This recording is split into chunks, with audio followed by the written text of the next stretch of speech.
die does not redeem how you lived. You do not become a hero in your death when you are a weapon of the enemy in your life. Well, negotiations, right? Politics. And we're out of time, so you...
Hey y'all, Gravity, any day above ground, live it. Hope you had a fantastic start to your Monday. Oh fam, oh fam, oh fam. We got to talk. The quote unquote midterms are coming up in about 13 months.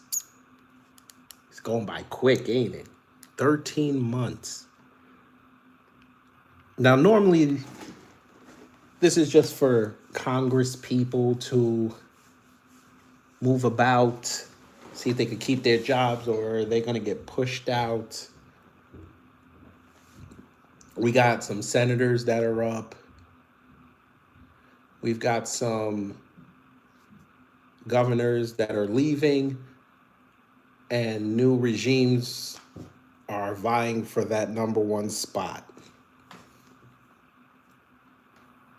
But these midterms are different because these midterms, the pendulum is going to swing the other way based on how it's looking. And these midterms are special because, like 1998's midterms, 2 years after those end, we'll be picking a new president, regardless of the side. There's not going to be any incumbent.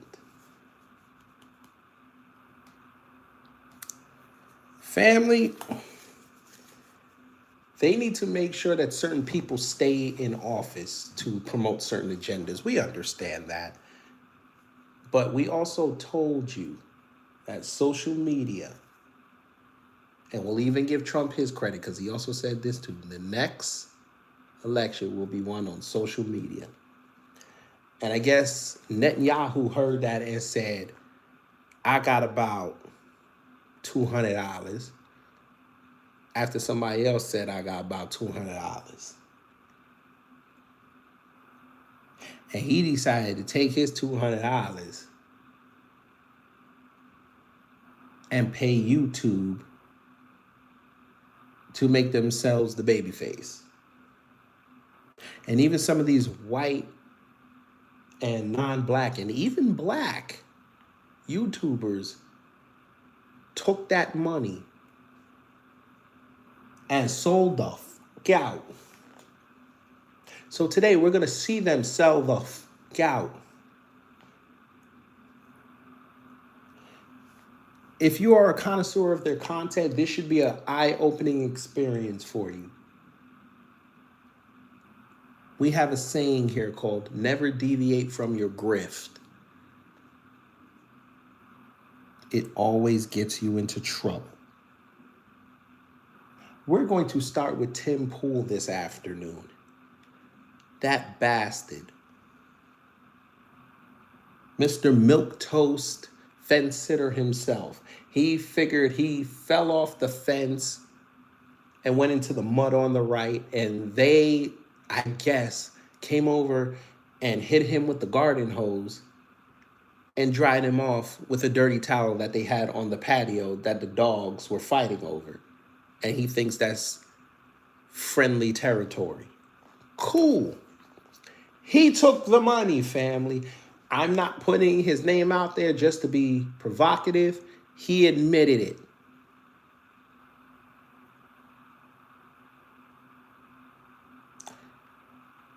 We're going to start with Tim Pool.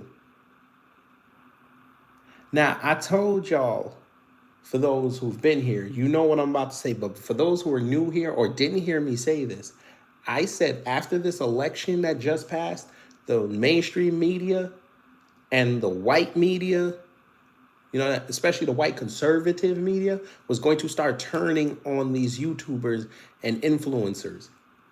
And lo and behold, we have someone who got exorcised out of MAGA. She became the bane of MAGA's existence, Kim Iverson, who's another racist. But today, we're going to give her her two-finger clap because she exposed something. Exposed, that's right. We make up words over here because we black. She exposed Tim Pool's grift. Never deviate from the grift. Go ahead, madam. Tell us all about his grift. Reputation on transparency, anti-establishment journalism, and calling out the media elite, admitted that he sat in a private meeting with Israeli Prime Minister Benjamin Netanyahu under a little-known confidentiality agreement called the Chatham House Rule. Watch this. Ooh, now I know some of y'all are like, what the hell is that? Well, I meant to do a video on this, but I didn't know how YouTube was going to take it. So we'll just do it live. We'll do it live. The Chatham House Rule is a guideline for meetings that allow participants to use the information shared, but prohibits revealing the identities or affiliations of speakers. It promotes open discussion, especially on sensitive topics, by ensuring confidentiality among participants. Now, this came out of the UK. Pretty sure this had something to do with the Balfour Doctrine, but, you know, that's neither here nor there. We're actually going to save that for a Rumble exclusive next month. We might even do it, if I'm off that day, we might even do it on October 7th. We might finally do that live about the triangle of power on this planet. We might do it that day. We'll see. But you could basically snitch, but you can't snitch. That's what this means. You could talk, but you can't talk.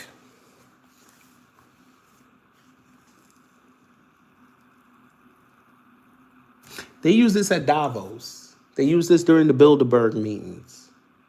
They use this during the Carlyle Group meetings.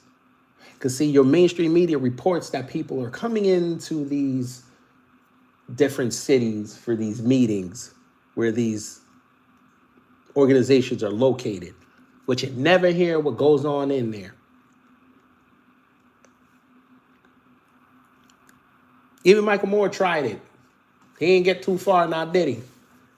In Fahrenheit 9/11. But that's neither here nor there. Let's go back to the racist Kim Iverson. Let's see what she says about Tim Pool. Tonight I wasn't here. I got late word that I was invited to a private roundtable meeting with Prime Minister Benjamin Netanyahu. It was under what's called Chatham House rules. For those that are not familiar, this means that you cannot reveal anybody who attended. nor attribute anything to any one individual, as they can deny it, and they would. However, what I love about what the White House is currently doing, when you bring together a bunch of influencers and podcasters who don't know much about Keep journalism, going. culture, whatever you want to call it, Keep not that we going. respect it tremendously, most people didn't know what Chatham House meant. So, with all due respect, it's funny because they bring us into the Blair House, which is where Netanyahu was staying, and immediately Snitching on the man's location. Keep going. a man who built his reputation and see the world. Bring together a bunch of influencers and podcasters who don't know much about journalism, culture, whatever you want to call it. Not that we respect it tremendously. Most people didn't know what Chatham House journalism, culture, whatever you want to call influencers and podcasters who don't. What I love about what the White House is currently doing, when you bring together a bunch of influencers and podcasters who don't know much about journalism, culture, whatever you want to call it.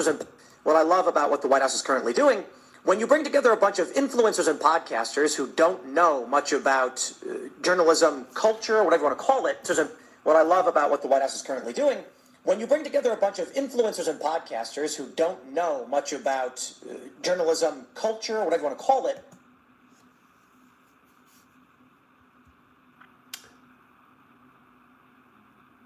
Netanyahu knew he couldn't pay journalists $45 million to spin his narratives because they actually have to go out on the street and put their integrity on the line. So you can get drummed out of these journalism spaces for being a propagandist. When you're an influencer or podcaster, you can just move on to the next story. You can ignore people. It don't follow you the way it would with a journalist, because a journalist has a paper trail. Especially in this day and age of AI. Your favorite podcaster who took that money is either going to stay on that Israel island, or if they do try to change, they'll tell you, well, you know, I didn't know. I really didn't look into everything. I only reported on what I thought was right at the time, but they already took the money. And Tim Pool just exposed the fact that the White House pulling in them influencers and podcasters was a stunt because he needed favorable coverage on the internet from influencers and podcasters because he was still sitting there giving Israel money. Now, all of a sudden, last week, he want to talk about what Netanyahu's doing is wrong. Sounds kind of leftist now, doesn't it? Not that we respect it tremendously. Most people didn't know what Chatham House meant. So, with all due respect, it's funny because they bring us into the Blair House, which is where Netanyahu was staying. And immediately people are walking around with their cameras, their phones up. They actually took our phones from us. And keep going. I legit thought they would maintain Chatham House rules, meaning you can't quote the prime minister, you can't quote his officials and the other people who were there, but you can report what was said generally. If you wanted an official quote on a specific matter, you would then ask an official once the meeting was wrapped, and they'd provide you the exact quote. Or they would just say outright, like, we ain't putting our quotes on that one. Okay, so this should alarm you because this wasn't just a conversation. It was a controlled environment curated by a foreign government with the explicit purpose of shaping how you, the audience, see the world. But we supposed to care about Obama and Russia, right? The U.S. government, who's been interfering in elections all over the world,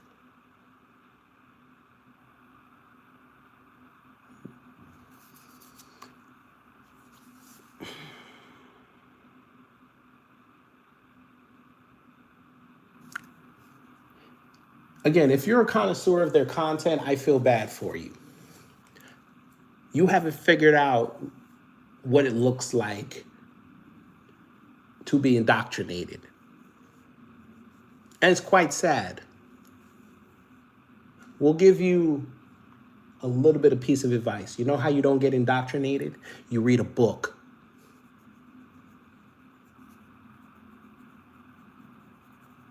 See, when you have to curate your own thoughts, you can pick up on bullshit. Tim Pool, like Trump, needs a dumb audience to keep giving him money and keep peddling the bullshit.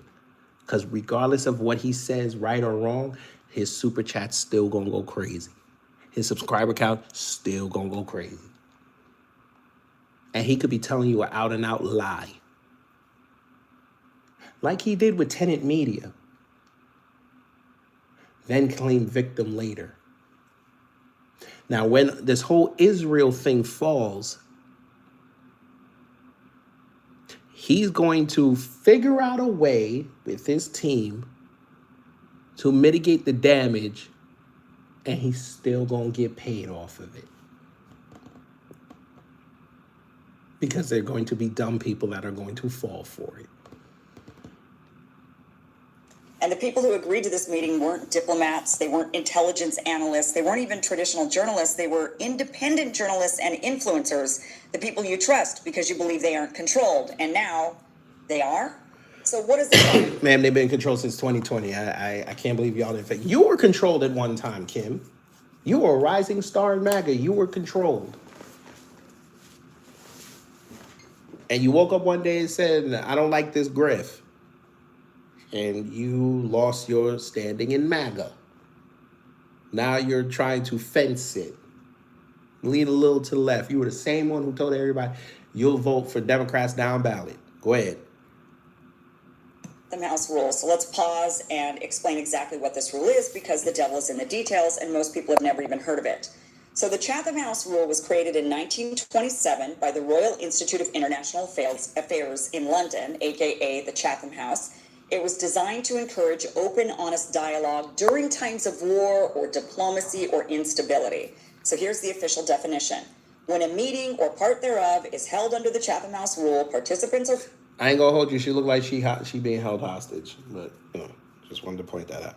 Free to use the information received, but neither the identity nor the affiliation of the speakers nor that of any other participant may be revealed. So let's break that down into plain English. You can repeat what was said, but you can't say who said it or where they work or where they're from or that they were even in the room. So the idea was that people could speak honestly without getting fired or starting a war or causing a scandal. Now that makes sense for high-stakes diplomacy, like two countries trying to stop a war without alarming their citizens. But here's the catch. This wasn't a peace summit. This was a foreign government talking to YouTubers behind closed doors. Well, the way they tell it, Israel's the 51st state, so it's okay. That's not diplomacy. That's message control. So here's the hard truth. The Chatham House rule was never meant to be used by journalists or commentators or anyone whose whole brand is, I tell you what the establishment won't. Because the second someone in media agrees to keep a source secret, not for safety, but for strategy, they stop being a watchdog and they become a guard dog. And that's exactly what happened here. Now, according to reporting from the Jewish Insider, which, by the way, Tim Pool called fake news while also admitting it was mostly accurate, this closed-door meeting happened at Blair House, which is the official guest house of the U.S. Okay, she's a little behind on this, but we understand. She's just getting the information. She wants to get it out here. Miss Kim Iverson, this was a problem directly after October 7th. Oh, wait a minute. You don't believe me. I figured you didn't. Tabernacle. Do y'all see that date right there? We'll highlight it.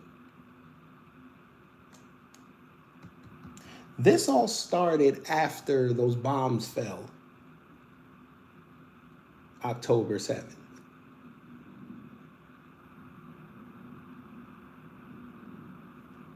They had to get in front of it. See, when it first happened, Israel was the babyface. They capitalized on it beautifully. It was subtle. You see people losing their lives, regardless of the side. You know it's wrong. But you start getting more followers speaking out about it. You start getting more opportunities. See, it's not direct money. It's play-to-play money. You didn't think nothing of it. Then it gets worse. More people are being deleted. But the narrative starts changing. It looks bad optically. So you have to do something drastic. This was a month after.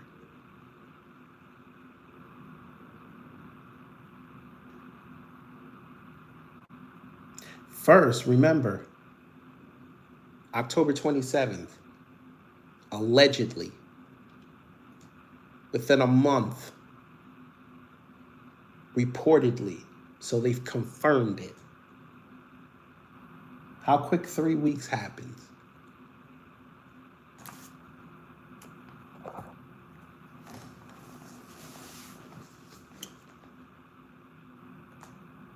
President right across from the White House. So who was in the room? On the influencer side, you have Tim Pool, prominent YouTuber. Dave Rubin, also a prominent YouTuber. Who got caught with his hand in the cookie jar. Who's actually now getting raked over the coals and nobody's yelling out anti-Semitism.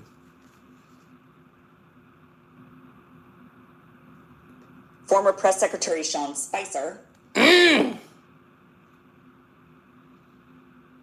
Editor-in-Chief of The Federalist, Molly Hemingway. Ooh, those conservative think tanks, boy.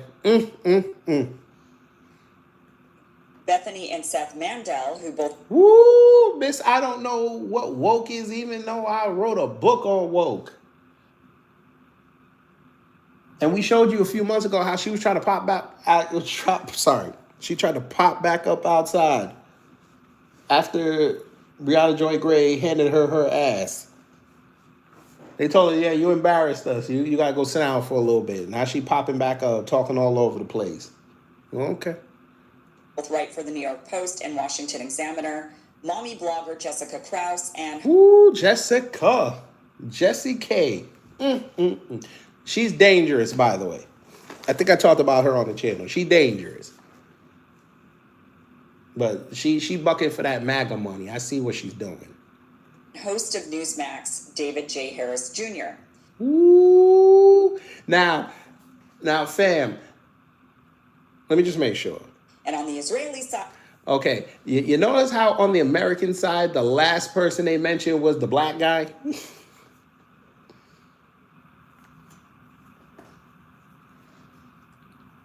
Sir, what are you talking about? What? Who said Palestine came out of Babylon? What are you talking about? Babylon is between Iran and Iraq. Palestine is where it should be.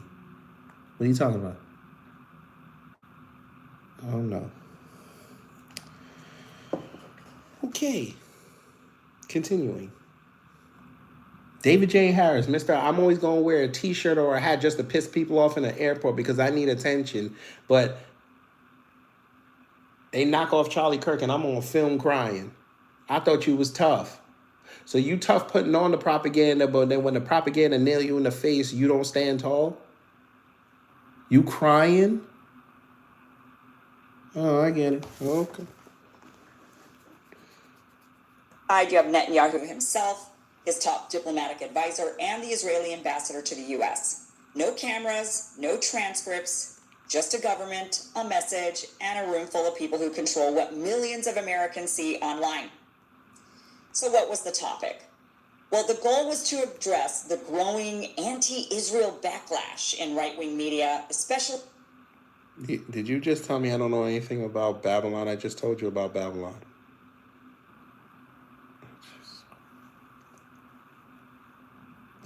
Never mind. Among pro-Trump populist and Gen Z influencers who are watching footage from Gaza and beginning to question everything. So according to multiple attendees, including Tim, he raised the possibility that Qatar might be manipulating social media algorithms to push anti-Semitic or anti-Israel content. Isn't that funny? Now, this came out April 9th. You're right, Bill. I didn't say anything, even though I literally said it earlier. You just didn't want to listen, but okay. We got it. We got it. You need attention. Okay.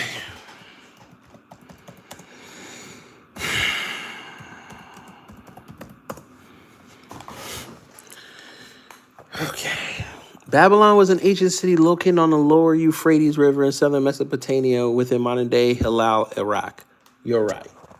You're right. Okay. Okay. Yes, it's one big Middle East. Yes.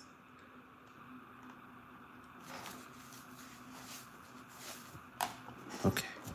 Let me help you, Bill, since you're in the background now, you can't talk. The Israel that y'all trying to cape for right now is not the same Israel in the Bible. That was man-made Israel. Now we continue. Let's watch what he says about that. I said there has been a report released from pro-Israel sources alleging Qatar is funding bots and operations to promote anti-Israel content. Is there any evidence that's true? And he said, I don't know, it's possible. That's what happened. I did not say they actually were doing that because I don't know that they're actually doing it. However, I did, to a variety of people, express what I've expressed on this show, that there are clearly bots that are anti-Israel, anti-Semitic. That is not to say that people who are critical of Israel don't exist or that no one is critical of Israel. People certainly are. But if there's enough people, or bots as you call it, criticizing Israel, you're saying that is propaganda. But if there's enough people, or bots as you call it, being pro-Palestinian, those are just bots.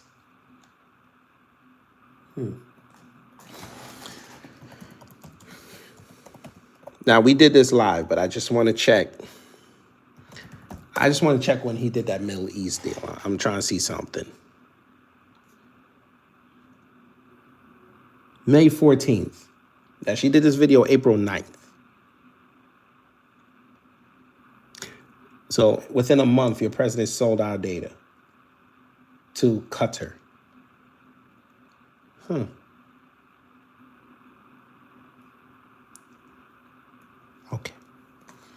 Okay, so in other words, maybe the outrage isn't real. Maybe it's bots. And Netanyahu's answer was, it's possible, which was just enough to plant the seed in all of these influencers to get the word out there. So think about what just happened. A foreign leader met with a group of influential American voices. They agreed not to say who said what. They left that meeting and started repeating the key ideas without telling their audiences where those ideas came from. That's not independent media, that's PR. That's narrative laundering. It's taking talking points from the top of a foreign power structure and repackaging them as grassroots, authentic thought. This story matters because it strikes at the core what people... But we've already proven that they don't do that, though, madam.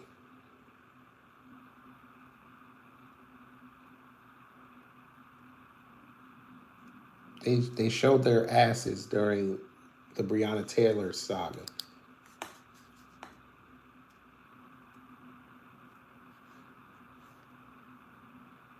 They sat there and just reported on everything, regardless if it was right or wrong, just because it dropped.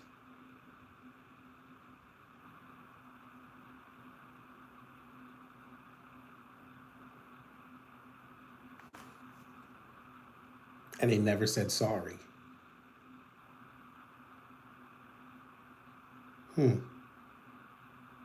People believe about alternative media. These guys are rebels. They don't take orders. They don't play the DC game. They're not CNN in a hoodie. But guess what? The moment power invited them in, they showed up. They sat down. They listened. They took notes. And now they're feeding you the exact messages the government wanted them to deliver without telling you where those messages came from. So let me ask you, if Anderson Cooper did this, would you trust him? Then why would you trust Tim Pool? Now, here's a story I've never told until now. This all reminded me of something that happened to me personally back in March of 2020 when I was invited onto Tim Pool's podcast. Well, I just tell you.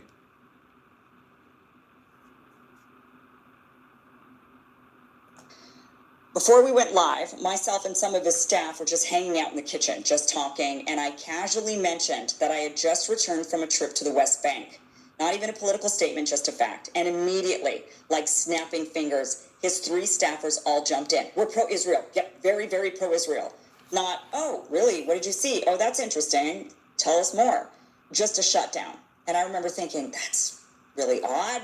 Now, that was really fast. That was robotic. That seemed rehearsed. It didn't feel like a personal opinion. The response felt automatic and pre-programmed. Now, I didn't understand it at the time. But after watching this Netanyahu meeting unfold, after seeing how over the past few months Tim himself has defended Israel in nonsensical ways, now I get it. That moment wasn't an opinion, it was a line. Now, we used to be afraid of censorship, and we still should be, but the bigger threat today isn't silencing speech, it's manipulating it.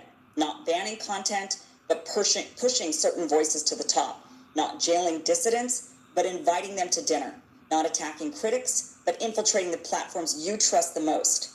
This isn't conspiracy, this is strategy, and you're watching it in real time. So the next time someone says, I'm just asking questions, ask yourself this. Who did they meet with last week? What were the rules? What didn't they tell you? Because the biggest threat to free speech isn't just the government, it's when influencers become informal agents of power and still pretend they're not. Y'all allowed it though. Y'all knew you want to be journalists like you, Kim Iverson. Y'all saw them do that, but you saw how they were getting bigger, and you said, "Okay, let me just go over there and see if I could siphon some of their crowd off and get legitimacy over there."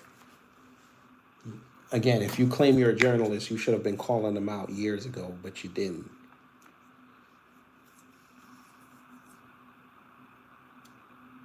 Now your monster that you all feared is here, and now you want to bitch about it.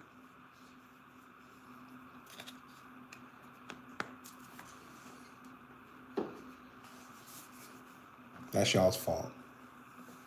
Now you might say, well, Tim admitted it. Yeah, sure, after the Jewish Insider outed him. Now, if everybody on the named list, only Tim and David Harris Jr. have acknowledged the meeting. The rest haven't. And even if they do, is it a limited hangout? Just enough to make you trust but not give the full story? So the next time someone tells you they're fighting the establishment, but they're sitting in rooms with foreign leaders under secret rules, they're not rebels, they're not journalists, they're not even independent.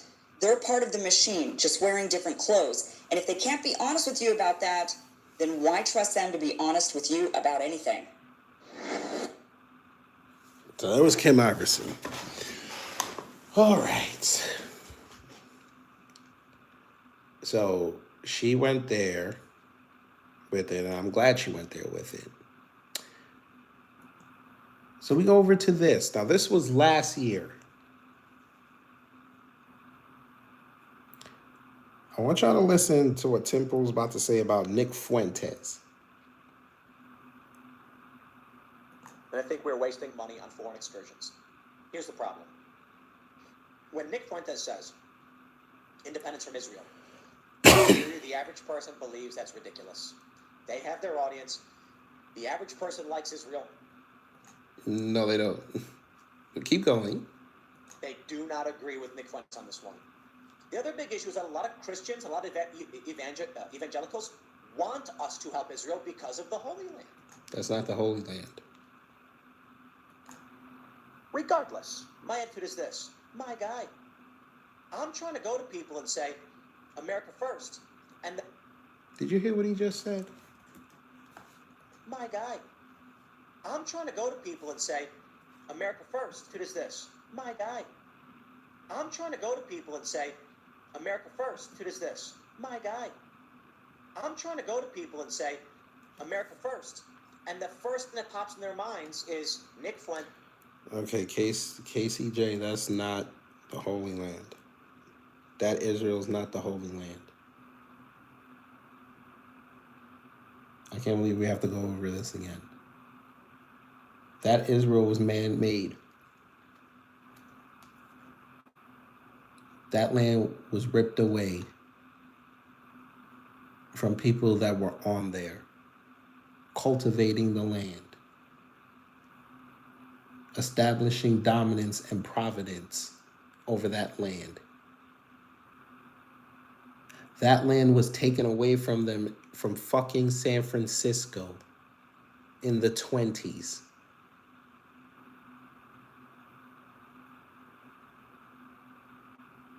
I need y'all to read The Legacy of the Balfour Doctrine. The first United Nations that was in San Francisco set that up for the Palestinians and those people that were on that land to get that land taken away from them so they could have somewhere to resettle all those people after what happened with World War II. That is not the Holy Land. Fuentes hates Israel. What does that have to do with us securing our borders, bringing jobs back, getting rid of people like Joe Biden, getting accountability for the corruption, cleaning up our streets? No idea. No idea. I believe, whether intentionally or not, it is sabotaging the idea of America first. They take the name, they take the brand, and they taint it. They poison the well. That's what. By the way, just for y'all, you want to know why Trump was pissed at Netanyahu for bombing Qatar? Because he has interests over there. He don't give a shit about them people. He's got billions and billions of dollars on the line.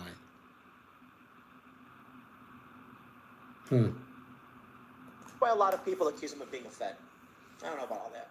What I can tell you is, there's a lot of people who aren't going to say America first, because Like Nick you. Fuentes certainly is the most famous person pushing that message. Now, I do get it. Donald Trump pushes that message too, but Nick has run this brand, and so what happens is a lot of people are. Do y'all notice, for my people that have been here, do you notice the page he got this from? I want somebody to type in the name of the page he got this from.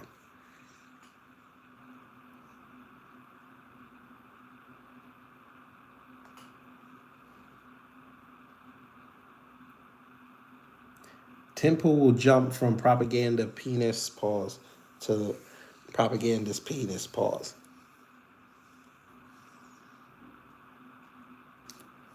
Say less.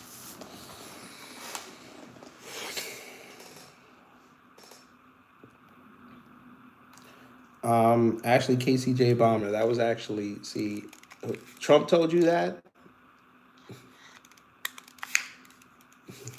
Okay. I guess they didn't tell you that the U.S. government told Ukraine no 90 days after their war started not to do a deal with do a deal with Putin. I guess they didn't tell you that, right? Just like they like to hide the fact that Hamas was ready to give up all them hostages, but the U.S. said no.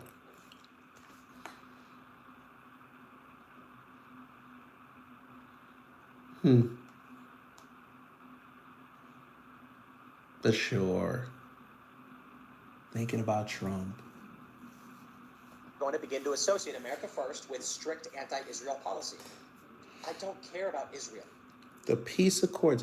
You mean the same Abraham Accords that they don't even follow in the Middle East anymore because he gave them money? They get to ignore it? That one?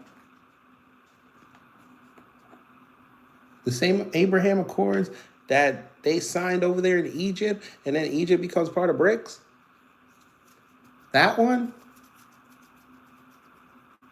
The same Abraham Accords that was supposed to bring peace, you get a war, and now you have the whole Arab nation over there, the GCC, vice gripping Israel. And we sank so much money over there that now Trump want to come outside and talk about, hey, you was wrong for that, BB.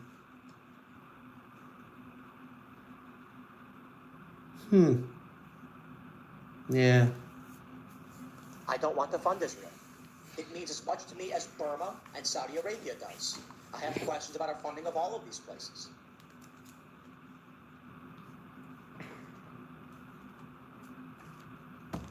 Again, that was last year when he was on Tenet Media. Lauren Chen's little pet project. And I think we're wasting money on it. But did you think he was the only one, family? I could have just ended the live there. Did you think he was the only one? Hell no. One of the favorites. He also came outside and said that he a propagandist. He even went as so far to say that he was a Zionist.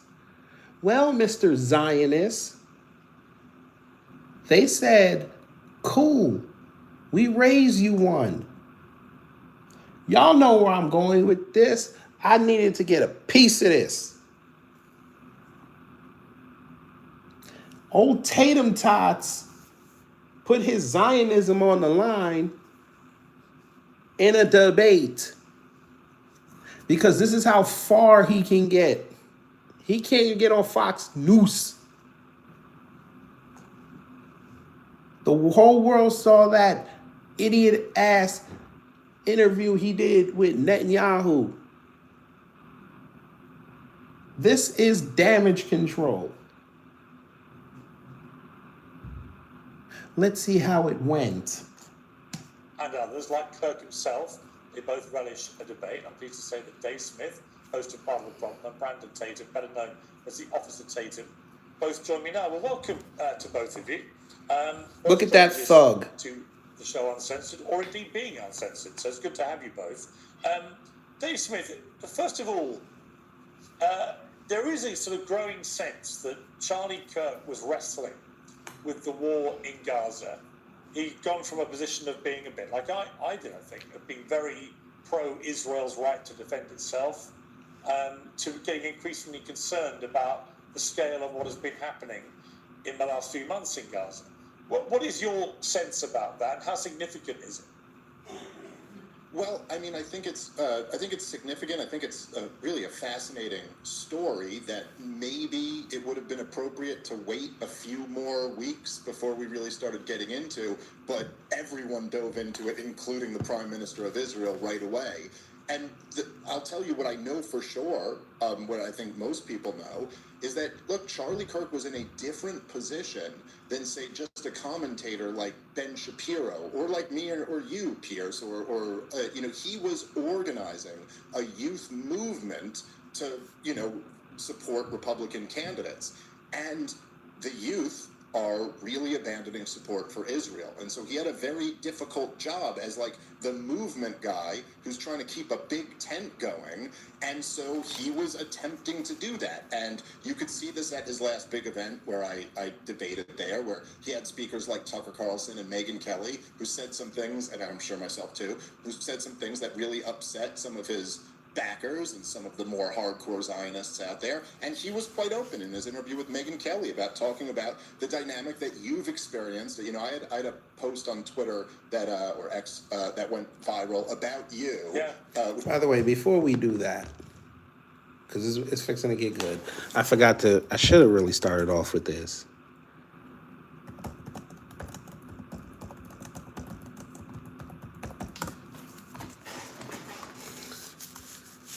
I forgot about this. There you go. This was 3 weeks ago. I want everybody to take a screenshot of that.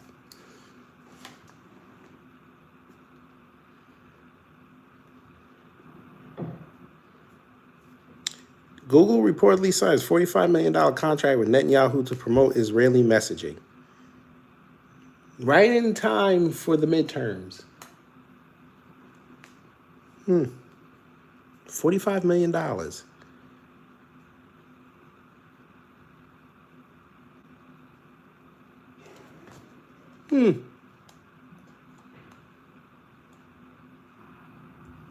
Which I believe you reposted. I did.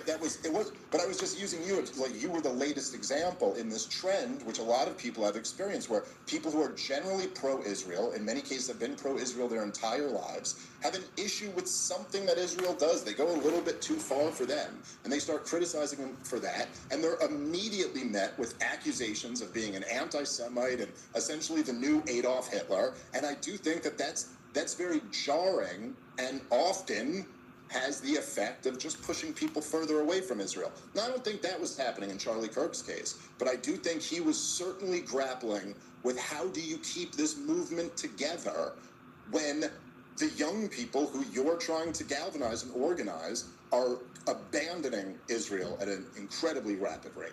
Officer Tatum, what's your response to that? Yeah, but my response is very similar. I knew Charlie very well, and I know a lot of people that know Charlie.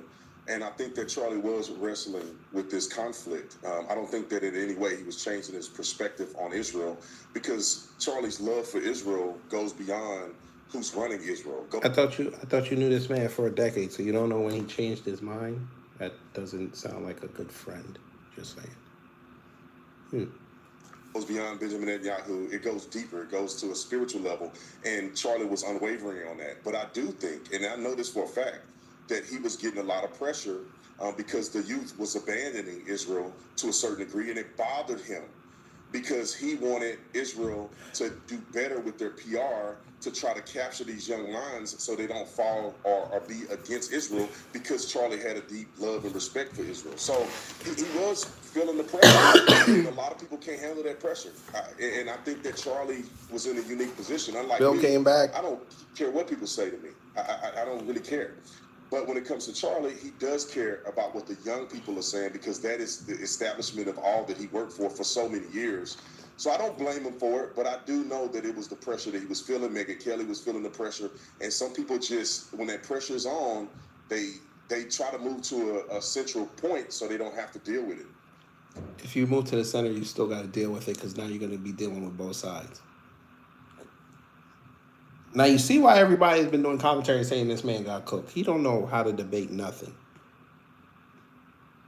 But again, you guys have been connoisseurs here, so you knew this already went down. Uvalde, beautiful. He lost to the white boy from Vegas.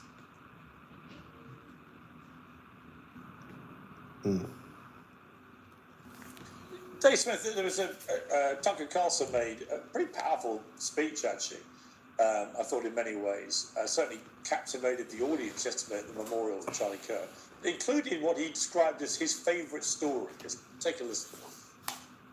Ultimately, he was a Christian evangelist. And it actually reminds me of my favorite story ever.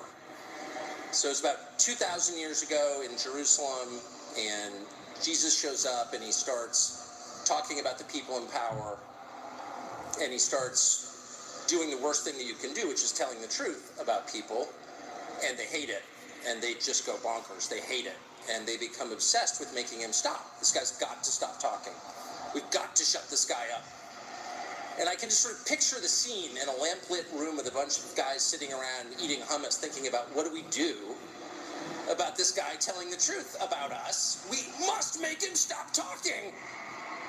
And there's always one guy with the bright idea, and I could just hear him say, I've got an idea, why don't we just kill him? That'll shut him up. That'll fix the problem. Dave Smith, what did you make of that? We have some breaking news.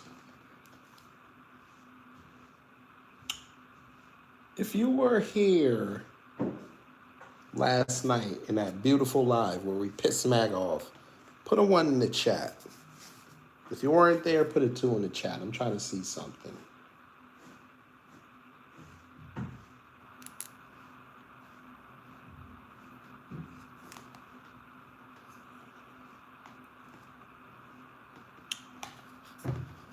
I just went to go check something real fast. And something I said in there last night.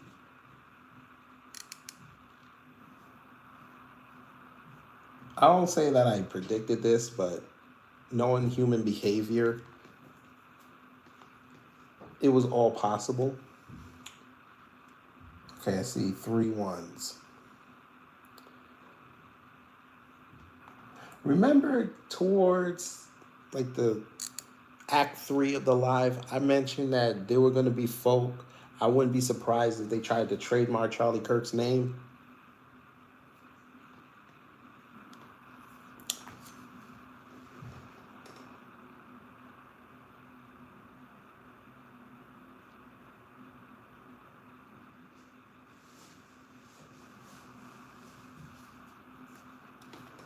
Apparently, 2 great Americans tried to trademark his name to sell merch.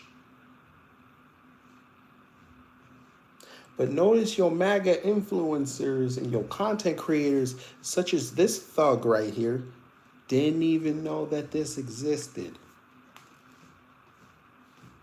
I'm sure he was going to get to it in between his view videos and shilling for Israel. One of them is named Terrence Malone. He filed documents to obtain a trademark for the phrase Charlie Kirk's life matters. He's going to try to start CLM.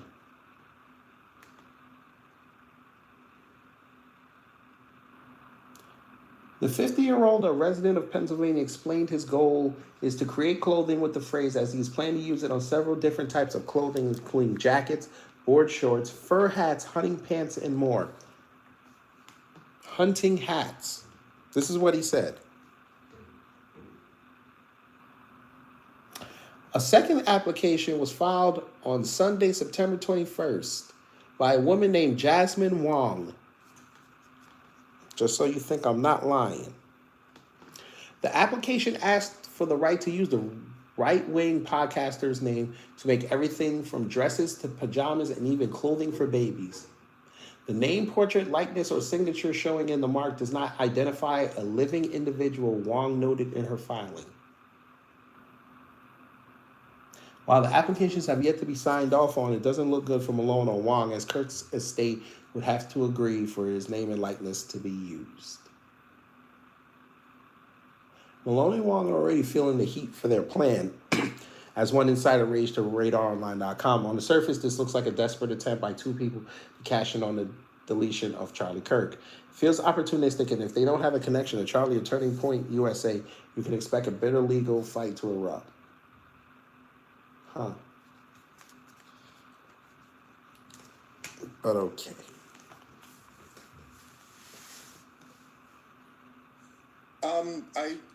I don't know. I mean, I see people freaking out about this on social media today, but I think what I took from the message was that, yeah, he's telling the foundational story of Christianity and making the point that obviously Charlie Kirk was, you know, when you're assassinating someone for the crime of trying to have open dialogue and discussion. I know somebody's going to tell me I made that up, right?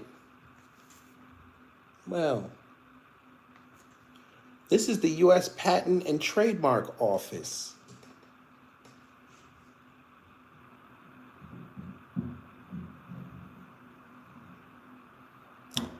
Who wants to say it with me? You can type it. He was better to them as a symbol than a living human being.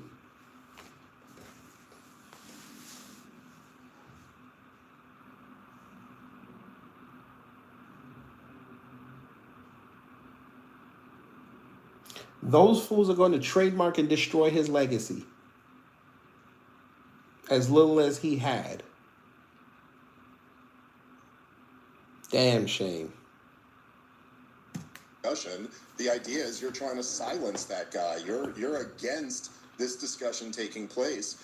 And I think the point Tucker was making was that, you know, if killing someone silenced their ideas, then the last several thousand years of Western civilization would look quite differently. And that the idea being that Charlie Kirk's his ideas are now going to have, which is I think just factually true, a larger platform and resonate with more people than they even could have in his life. As indeed did Jesus Christ's views after his crucifixion. Officer Tatum, I mean, a lot of people are trying to spin this as Tucker Carlson being anti-Semitic, very predictable, because that's the stick used to beat anyone that does anything that may possibly be construed that way. What did you make of that part of his speech? Well, I want to address the anti-Semitic thing. I think that people, and this is why not? You're a big caper for Israel. This should be easy. I want you to hear what he just said. Possibly be construed that way. What did you make of that part of his speech? Well, I want to address the anti-Semitic thing. I think that people, and this is my advice to people who are Zionists or people who are Jews, you got to stop with the pushing the anti-Semitic thing every time somebody says something you don't like. You have to stop. I was just talking to a friend yesterday that said he just got bombarded with people calling him an anti-Semite because he shared a post of somebody who, you know, may have had a difference of opinion. So that needs to stop, or you're going to lose all credibility and respect from good people that love you. Now, Tucker Carlson, when I first... Did you hear what he just said? You don't do that, my guy. Okay.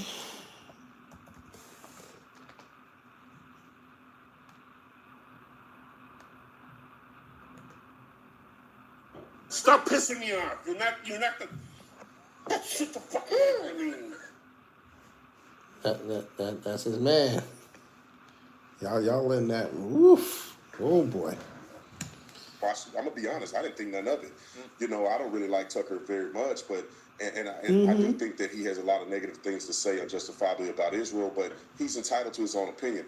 But I can see why some people are thinking that he may have been subliminally saying things that were connecting Israel to this whole thing. Now, I don't go down the bandwagon because I can't unequivocally prove that, but I did find it interesting that he had made mention as if Charlie was really an attack or attacking the government, as if Charlie's death was directly associated with government officials, when in fact it was really these narcissistic lunatics that are over-medicated that hate Charlie because he's countering the arguments that we see that's pervasive on campus. The government... Is he serious? Did he just... Let me play it again. Narcissistic lunatics that are over-medicated that hate Charlie because he's countering the arguments that we see that's pervasive on campus. The government is not taking extreme positions. So, if you disagree with Charlie, Tatum figures out that you're over-medicated.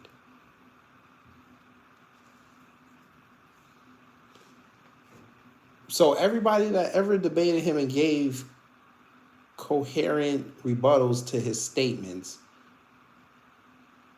all of a sudden he's basically calling them mentally ill. I want y'all to understand the game they're trying to run right now. They're on this wave of mental illness. Everybody's going to be labeled mentally ill very soon. As the kids on campus are taking, they're brainwashed. I've been on campus, I've been to probably 40 universities. The kids on campus don't live in reality.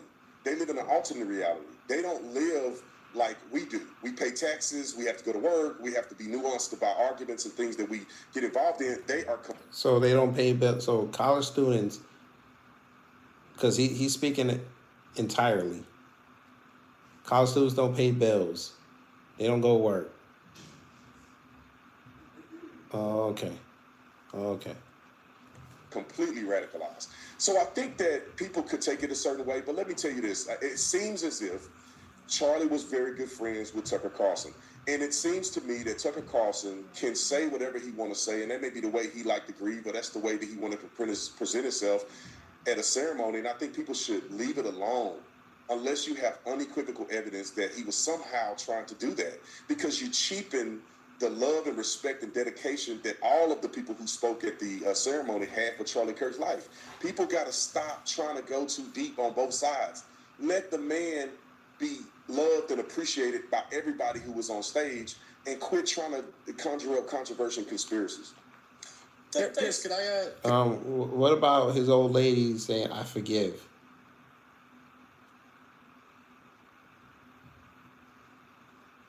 You didn't think that was going to bring out conspiracies? How Umar say it? You didn't find that suspicious? Huh.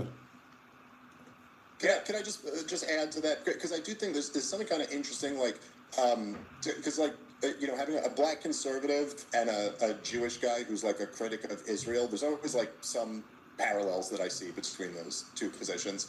And I think maybe we could, like, across the board on all of these things, people got to just stop making accusations of bigotry based off of what you're guessing the other person was dog whistling. Like, you're saying that there was a secret message hidden somewhere in what the other person said. Listen, say what you will about Tucker Carlson. I know Brendan said he's not a big fan. I love the guy. Of all the things you could criticize him for, he'll tell you how. You mean like you, Jay Brown? Because we know you MAGA, and MAGA full of leftists, so you must be talking about yourself.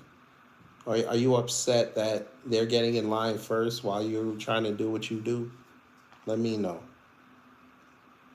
He feels. I promise you. He'll tell you how he feels. If he has a controversial view, he'll say it. He's not hiding some view embedded in his story here. And people got to get over this, man. There's just, like, if we couldn't take one lesson away from the last 15 years, that making these accusations of bigotry to shut down conversations and making these accusations where there's no tangible evidence that they exist, they do not solve the problem of real bigotry. They make the problem much worse, and everybody should back off of that. Now, I do want to ask, though, I got to say, because as you mentioned there, you said that, you know, your friend was being called anti-Semitic for shit. Now, Jay, you shouldn't call yourself a Democrat. That's not good. It's really not good. We know your boyfriend, Harry Sisson, he ain't gonna like that too tough. It's okay. Aaron, a clip of what someone else thought. And listen, man, we don't know each other, but literally the only interaction we've ever had is you called me, I think, a devil and one of the worst people in America the other day, also for sharing a clip with somebody else. No. I'm glad you brought it up. Because there's a reason why I said that. It's not that I somehow mentioned something about you just in passing. You shared a post of one of the most disingenuous, evil individuals that I've ever seen online. Nick Fuentes. Wait a minute, sir. Black family, if you black in here, put a one in the chat. You know where I'm about. No, y'all don't know where I'm about to go with this. Tatum just did something that we're gonna have to go back in the archives.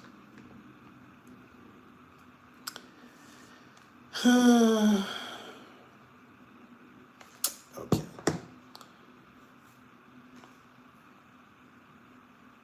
Y'all gotta give me a second.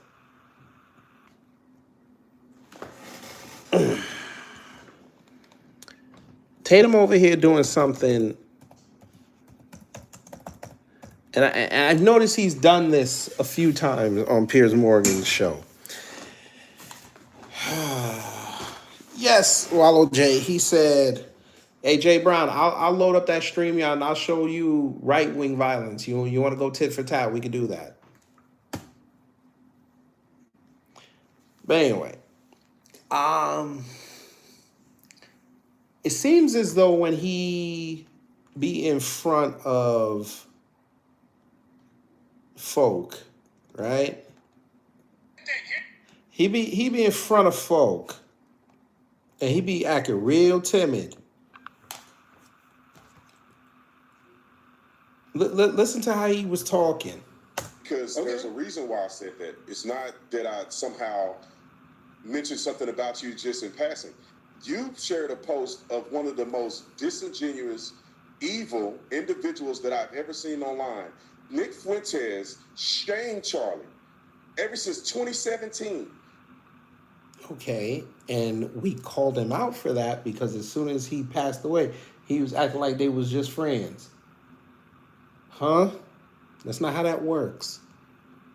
But I notice how you are real timid in front of this dude, even though y'all not even in the same area, but you was in the same scenario, and you was talking like this here. They're quick to run and grab that talking point of Biden and Hillary Clinton, and created they created the fakest nigga I ever seen in my life. Do y'all hear the bass in his voice, fam? Do y'all hear his voice? You hear the octaves going up.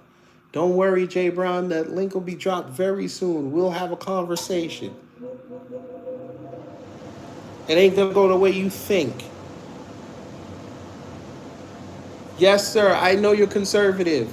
Guess what? We'll start. I'll start it off. A conservative tried to take out Trump. Now what? Should we go there?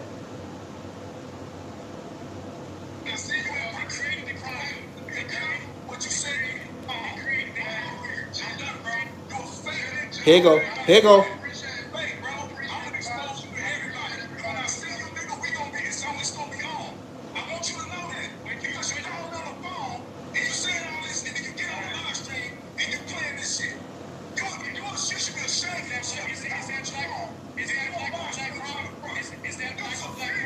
This is that black on black crowd. Get some.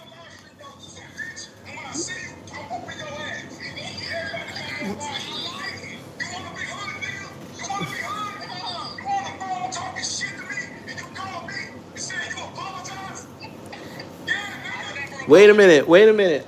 Jay Brown, you calling this a man? A man is supposed to be in control of his emotions.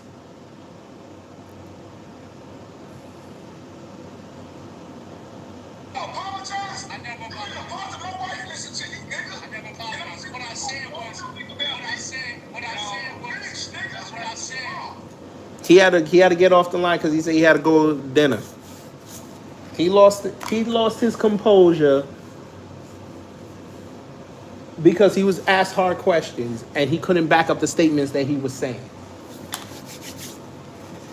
But then we go over here, sir, and he real timid. The most disingenuous, evil individuals that I've ever seen online. Nick Fuentes shamed Charlie. Ever since 2017, he would come out, harass, accost Charlie at events. Accost Charlie. Him and the gropers would harass my wife because she's white. And this guy said Charlie is a fake Christian, and he's. But you got upset because the boy said, "I want to marry someone that's white."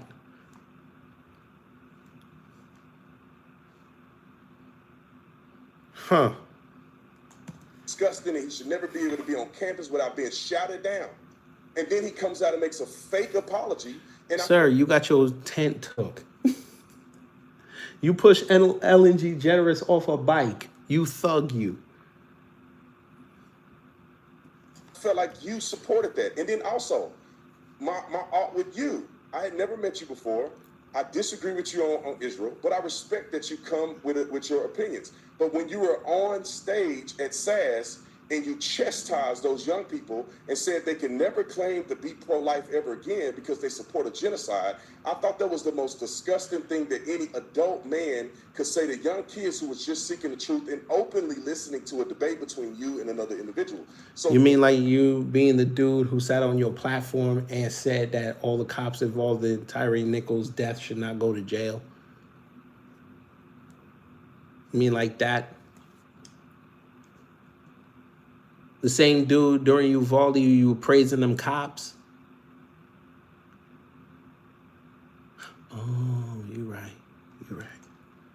So the only reason I said that is based on those principles alone. I don't know you personally, but I thought that was disgusting. And anybody who support that Nick Fuentes guy who shamed my friend, who's now dead, it bothers me to no end. Dave?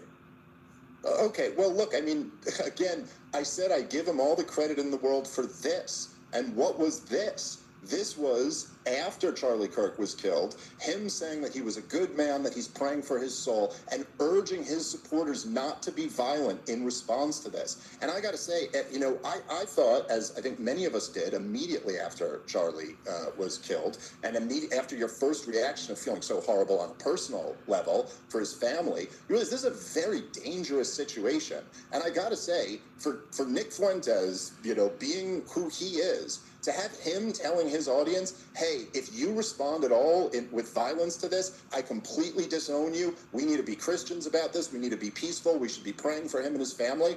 I give him credit for that. Whatever other beef you got with him, that's between you two. Who just picked up on what Dave Smith just did? I want to see if my black family picked up on what he did. I'll play it one more time. Personal level for his family, you realize this is a very dangerous situation. And what was this? This was after Charlie Kirk was killed, him saying that he was a good man, that he's praying for his soul, and urging his supporters not to be violent in response to this. And I got to say, you know, I thought, as I think many of us did, immediately after Charlie was killed, and after your first reaction of feeling so horrible on a personal level for his family, you realize this is a very dangerous situation. And I got to say, for Nick Fuentes, you know, being who he is, to have him telling his audience, hey, if you respond at all with violence to this, I completely disown you. We need to be Christians about this. We need to be peaceful. We should be praying for him and his family. I give him credit for that. Whatever. Thank you, GDS. He stayed on code. Him and Nick Fuentes are ideologically opposed. But he saw that skin and that melanin count and said, I'm going to go defend him. Dave Smith know where the money at. They're trying to prop up Nick Fuentes right now as the next Charlie Kirk.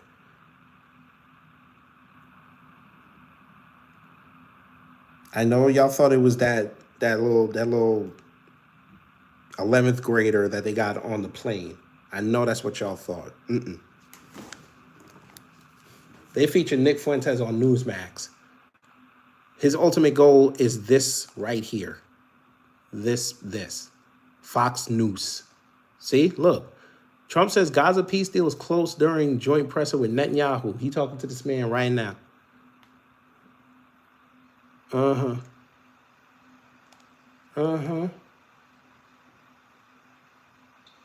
hospitals, schools, and mosques. So if you weren't after them, you'd be after them, and you wouldn't even realize you ended up. Prove it, Jay Christian. Prove it. A terrible thing.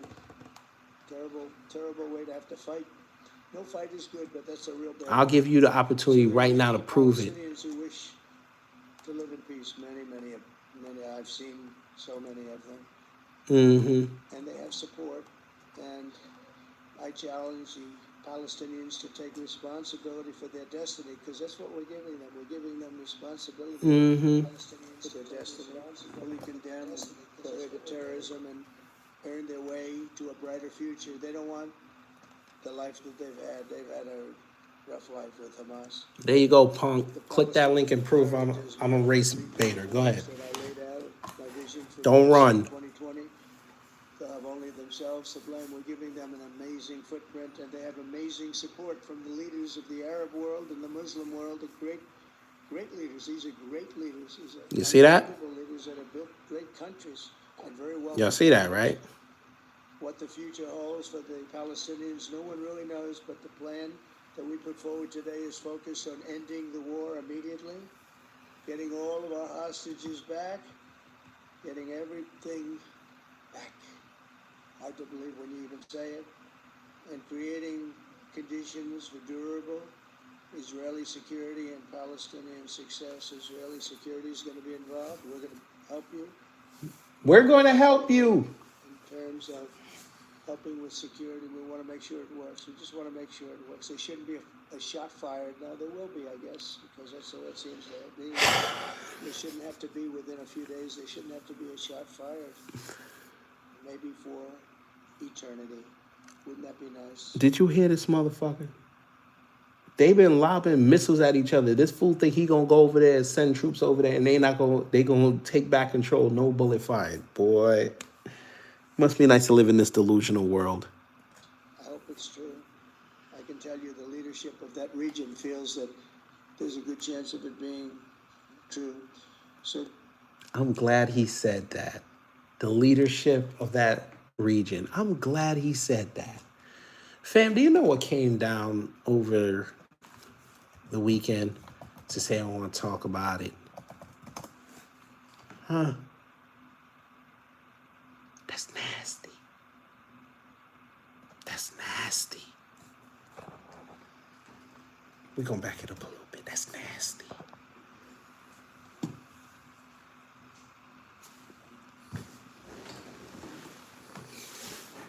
Everything happens for a reason.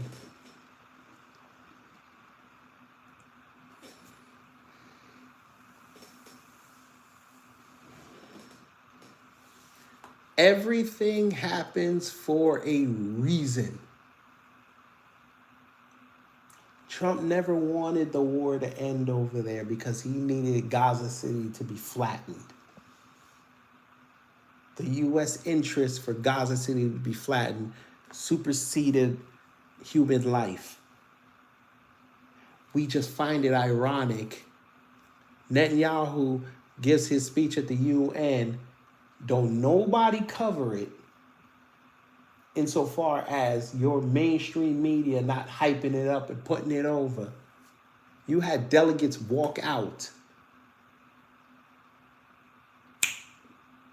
Next day, Trump comes outside and says, hey, I might have to start looking hard at Netanyahu. You know, he doing too much, especially with that, again, Qatar thing. That was a little too much. I might have to start renegotiating, figuring out what to do. And here we are. This came out Friday, that Palestine officially put in their application to get into BRICS next year. And now you have your president sitting here doing a joint press conference with Netanyahu. And y'all still don't think Trump is supposed to be the weapon to unite the Middle East and divide America. I don't know what to tell y'all. Okay, BC, he literally said, we're going to help you. What do you think that means?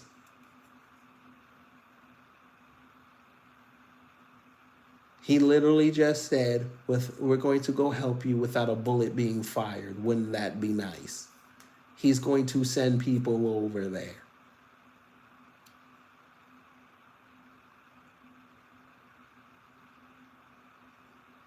Because at least if he sends people to Israel, he can justify putting troops on the ground. Hell, he could justify having drones over there.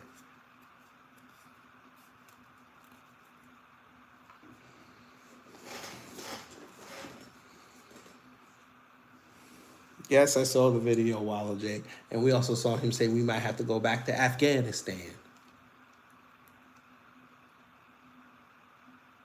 Must be nice. I don't hear nobody. Y'all tough talking. I got the thing open. Where y'all at? Oh, that's what I thought. Whatever other beef you got with him, that's between you two. I didn't say I agree with the guy on everything he's ever said. Well, hold on, let me just respond. I didn't endorse everything the guy's ever said. I said I give him all the credit in the world for this, and then shared the clip of this. Pretty clear what I was saying. I hate him. I'm gonna be on code in front of you. Chastise the kids at Charlie Kirk's event. I warned them that if you're supporting the destruction of a captive, stateless people in Gaza right now, that you will never be able to claim to be pro-life again without being rightfully viewed as the biggest hypocrite in the universe. That's an opinion that I will gladly defend. And I noticed in there, you're not actually taking on that argument. You're just telling me how disgusting I am for having it. So listen, man, I think that if there's one thing Charlie would have wanted, it probably would have been for us to have this conversation without devolving into insults. You can say it's disgusting if you want to. Again, sir, this is who you're dealing with. Is that black on black crime? You's a bitch. I told you. Everybody on your live stream knows you's a bitch. And when I see you, I'm whooping your ass. That's who you're dealing with. I think there's a pretty strong argument for my point there. I think it's kind of undeniable. There's a real conflict between being pro-life and then also supporting a policy, the price tag of which is tens of thousands of slaughtered babies, children. Well, on that point, Officer Tatum, I will let you respond, but let me just put that directly to you, because one of the reasons that I've become increasingly critical of Netanyahu's government, and you interviewed Netanyahu a couple of weeks ago on your YouTube show, and we'll play a clip from that in a moment, but one of my, and he won't do my show, just for the record, since the war started, because I think one of the reasons he won't do me is because I would say to him, you're not achieving any of your war aims. You know, you're not getting the hostages released. In fact, if anything, I'd say you're imperiling their lives more every day this goes on. You're not defeating Hamas, that much is clear. You're causing endless more devastation. Your cabinet right-wing members like Smotrich, Ben-Gvir and others, they're talking openly about ethnically cleansing all the Palestinians. You know, are you not concerned, Officer Tatum, with a fair-minded head about this, that actually it is no longer about a retaliatory self-defensive strike for what happened on October the 7th, but part of a much bigger plan, which many on the hard right in Israel have harbored for a long time, to displace Palestinians from their home in Gaza and from large swathes of the West Bank? Does it not concern you? Okay, great question. Let me address a few things. I think that Nick Fuentes is disingenuous, and I felt like Dave Smith is intelligent enough, and I'm not challenging your intelligence, but I believe that you can see through the bullcrap on so many other people, and I felt like you should have seen the bullcrap through Nick Fuentes, because he's just saying that to save face now that Charlie is dead, and all the way up to his death, he shamed him.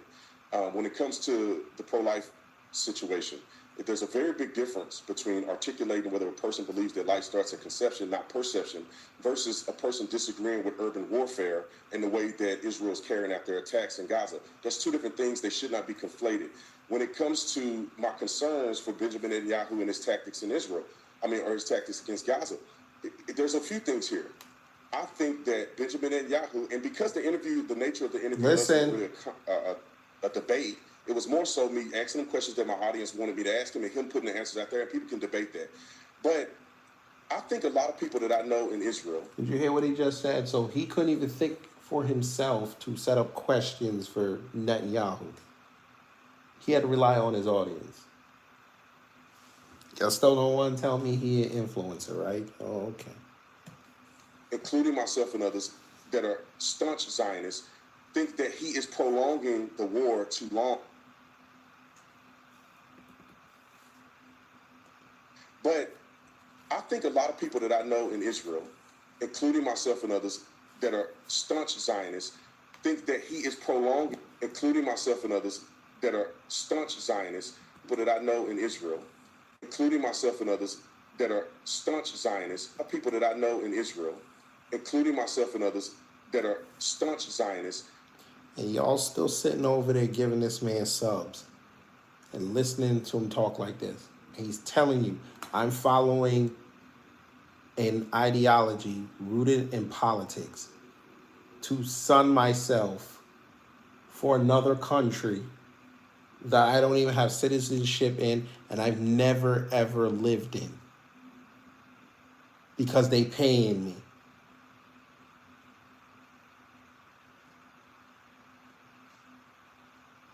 Okay. Think that he is prolonging the war too long and is causing too much damage and irreversible reputational damage. He should have ended it sooner, and he should have went harder. In America, if we had faced such brutality, rape, people getting their heads cut off. I saw videos of people getting their heads cut off. We would have been swift within 48 hours. We would have caused the most damage that you've ever seen to a country in world history. And Netanyahu... Yeah, you saw your government do that to its citizens and you still sat there.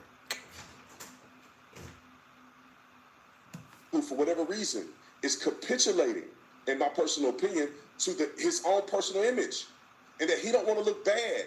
He don't want to be shamed. He don't want people to say that he's committing a genocide. So he's playing in the middle for too long. 2 years of this war is too much. He should have eliminated Hamas immediately, and he should not worry about the naysayers. He's darned if he do, he's darned if he don't. He is not committing a genocide in Gaza. I think that's disingenuous at best, because... So why is Gaza a famine zone?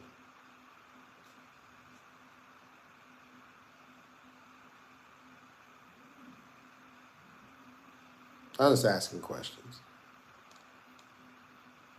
No one committing a genocide will be giving food or aid to a people that they're trying to kill. They spit at your congregation. Okay. They would not be sending leaflets and advising people of buildings that they're going to tear down. The population has grown in Gaza from 1948 all the way up until today. 500,000 they started with. They're at 2 million at this point. When did the genocide start? There is no genocide. People can argue the tactics that Netanyahu is displaying in Gaza, but you cannot be superfluous and add these arguments that seems to, in my opinion, be anti-Semitic in many ways. It's not. Aaron. These people are terrorists, and not the Gazan people, the regular, everyday individual. The terrorist group that came into a country. But y'all equated the people with the government because you said they were protecting them. They were moving around them. They know who the terrorists are, and they didn't go after them. Now you want to change your tune? Doesn't work like that. and attempted to commit a genocide against Israel. They would have committed a genocide against Israel to a large proportion if it wasn't for the IDF and if it wasn't for the Iron Dome. Let's not forget they shot 4,000 missiles into Israel. They tried to kill everybody. The IDF is going in strategically. I wish that people had not died. I wish that they could end the war so there's no suffering. I wish that Hamas wasn't stealing food. The UN confirmed that 96% of all the aid is being looted. I wish that Hamas wasn't doing those things. I wish that Hamas would take the approach of Israel, which means when the rockets go flying into Israel, the people go into bomb shelters. When rockets go flying into Gaza, the terrorists go into bomb shelters, and they make their people stay above ground to be the blunt force of what they received in a war that they started for no reason.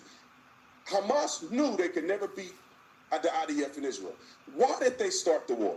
Why did they initiate conflict? Why did they rape people and do things like that and videotape it? Why did You mean the way that Israel, the IDF do with that?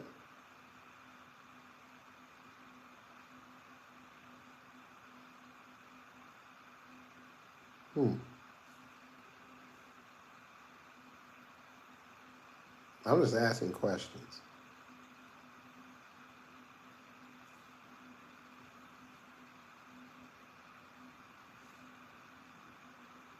I'll let anybody in the chat answer that.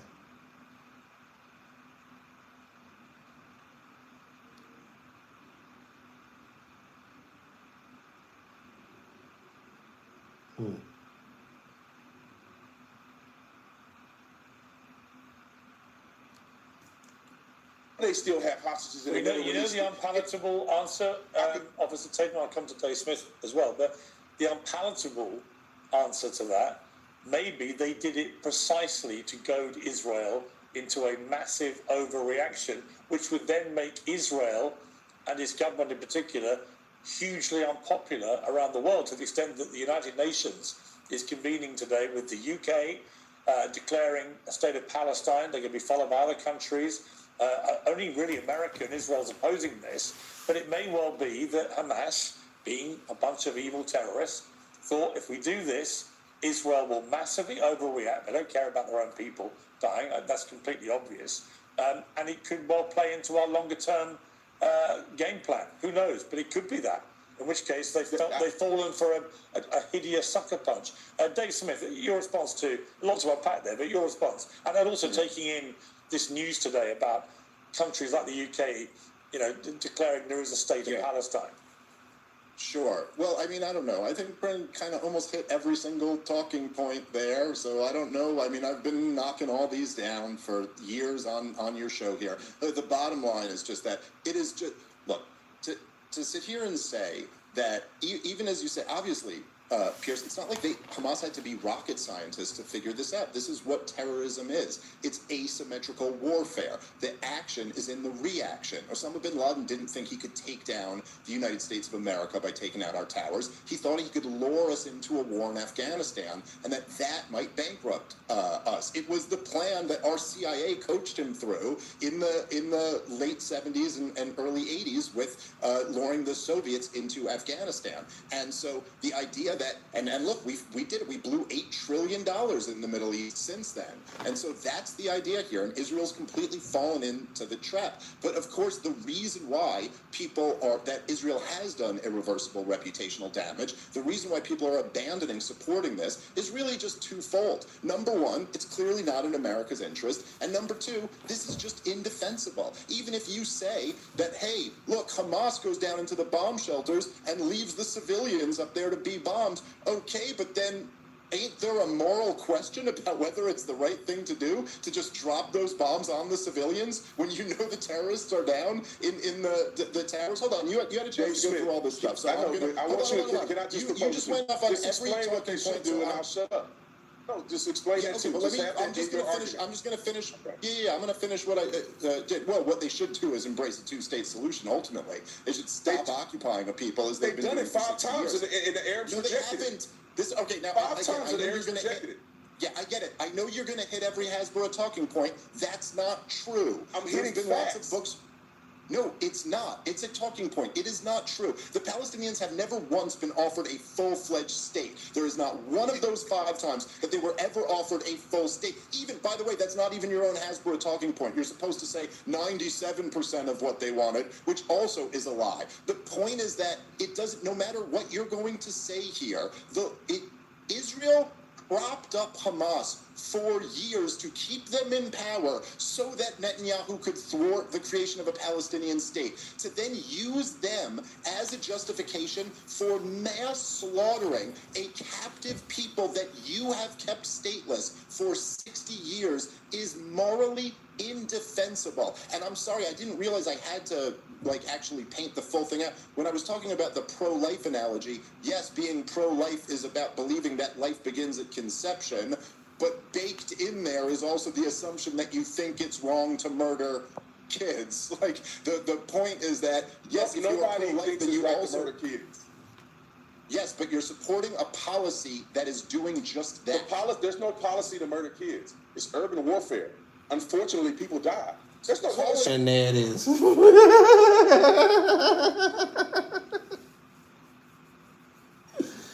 Oh, wow.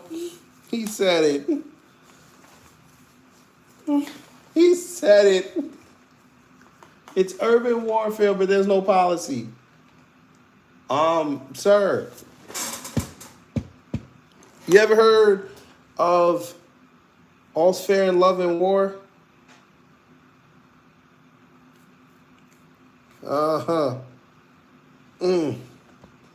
Hey, Chai, you can hit that link too. Me and you can talk about Israel. I don't think you're going to like what I'm going to say, though.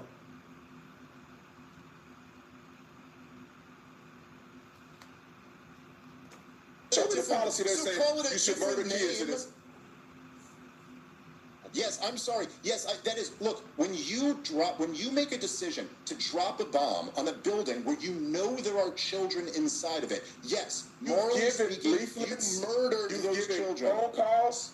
Okay, so the leaflets make it not murder. Okay. So how about when they don't? There's no How about this last attack? There's no intent to hold murder on. them. Wait, let me ask you a question. Follow up. How about when they don't? What about when they don't drop leaflets? What about when they don't have evacuation orders? They just did this in Gaza City yesterday. How about that? Is that now murder? Well, they don't have your excuses. No. I could give you an example. They don't have to drop leaflets and give phone calls if they're. So then why are you bringing that up?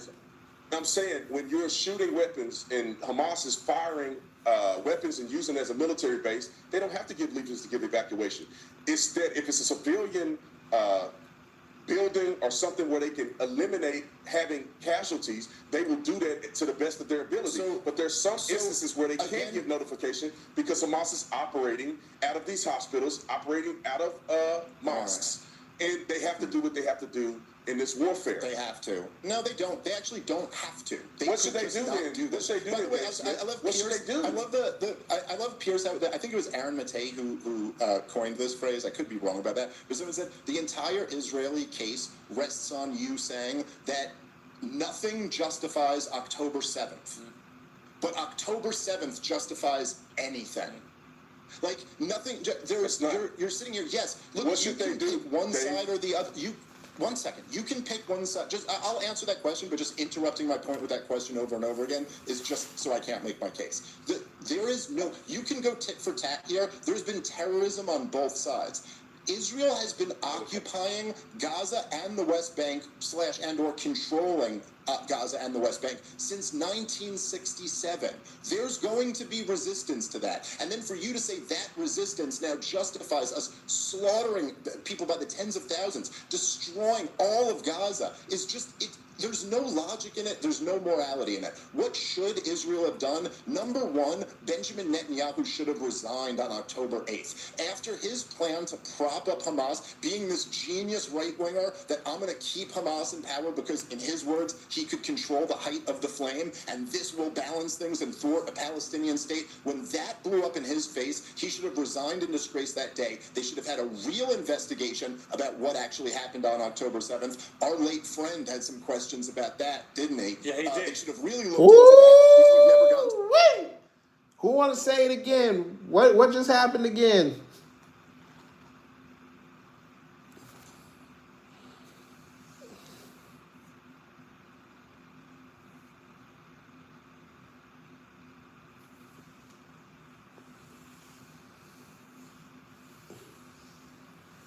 What did Dave Smith and Piers Morgan did? What did they just do?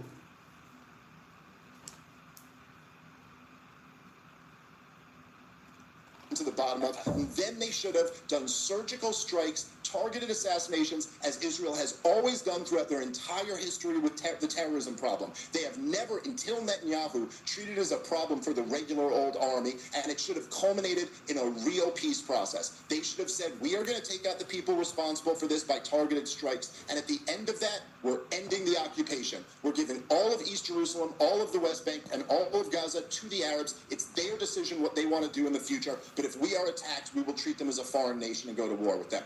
That's what the response to October 7th. And by the way, Officer Not Tatum, this.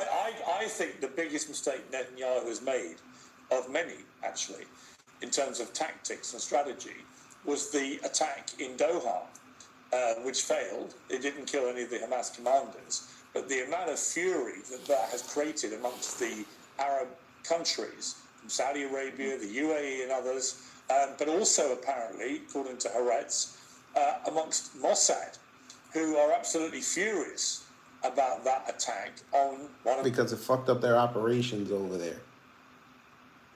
They have spies around there.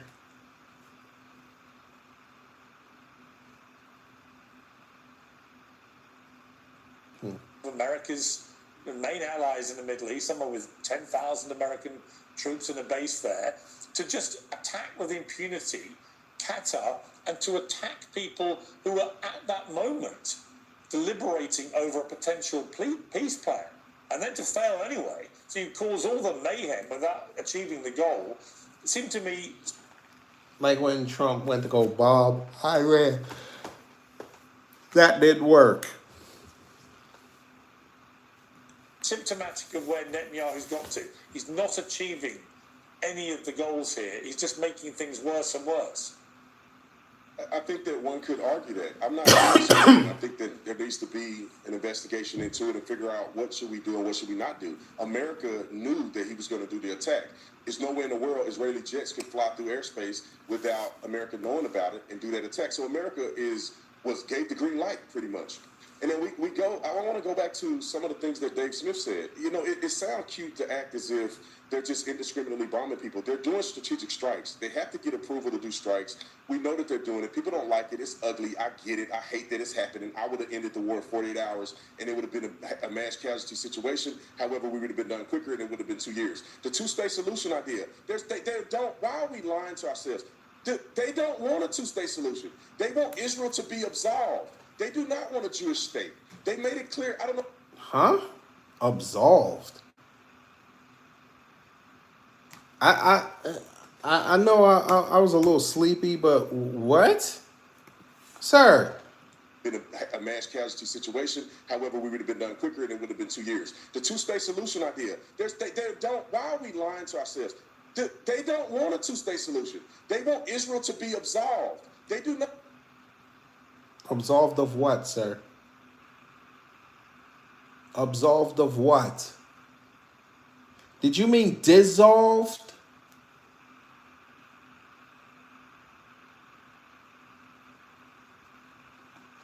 Sleazy, you could click that link. We already proved that he lost. You click that link right underneath your comment. We can prove it. Not want a Jewish state. They made it clear. I don't know if Yeah, you the goof. Look at you. You can't even spell Mac correctly. And gave it to them. And what did they do in return? They elected a terrorist organization that extracted funding and resources from them to build tunnels to create terrorism against... Yes, Clear Dashian. We understand, Sleazy Mac. You're a Clear Dashian. We get it. You one of his cracker apologists. We understand.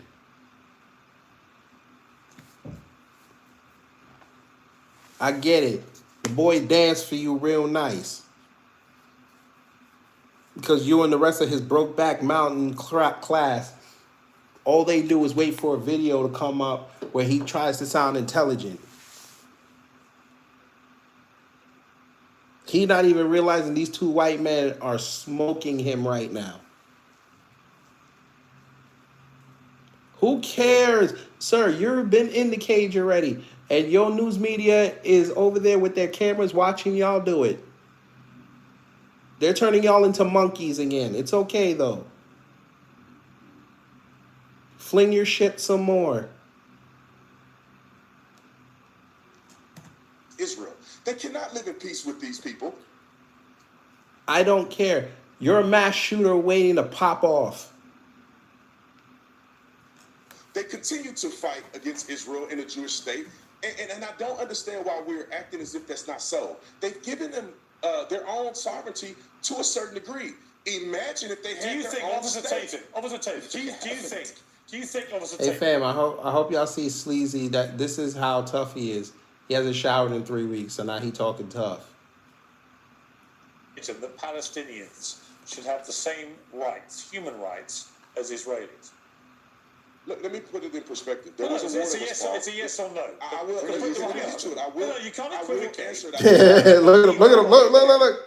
The reason I'm asking you, it's so Let central. me start with your. Let me answer your question first. It's so Yes. central. Let me answer your question first. Yes. Okay, good. The answer is yes. Good. But let me articulate that there was a war fought. Sir, you don't have to call yourself a chimp. It's okay. We don't like insulting people over here. Why are you so upset?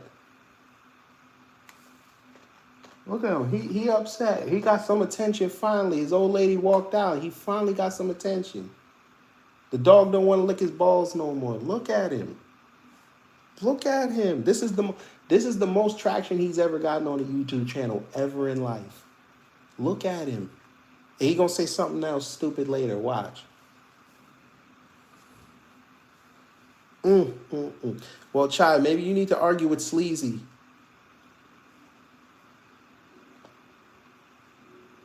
He one of them white liberals.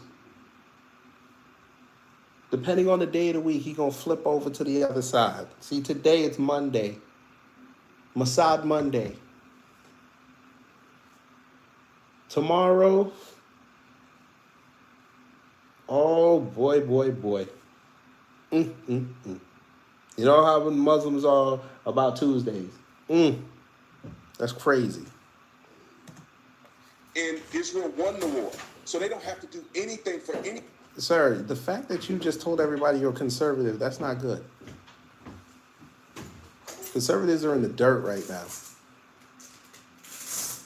But all right, you want to announce that. He's a conservative, family.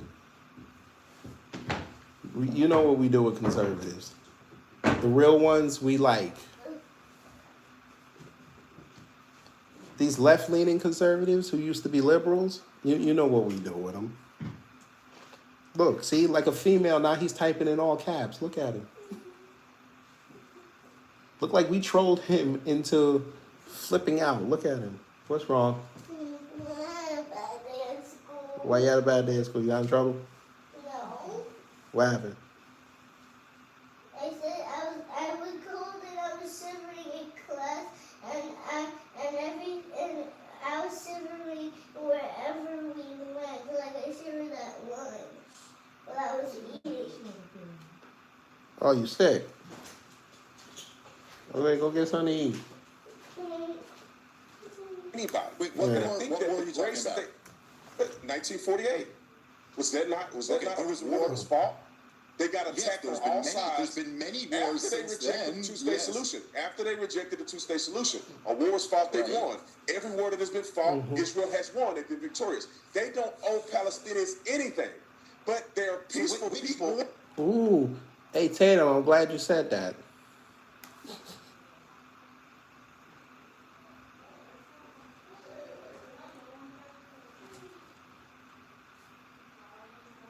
Hey, this is going to be fun. This is going to be fun. Woo. 2026 might be a record year for election content on this channel, but woo, I don't think we got to hear no more. That boy was so flummoxed. Tatum, you ain't doing well in these live debates where you can't edit. Look, even Dave Smith was like, what the fuck are you talking about?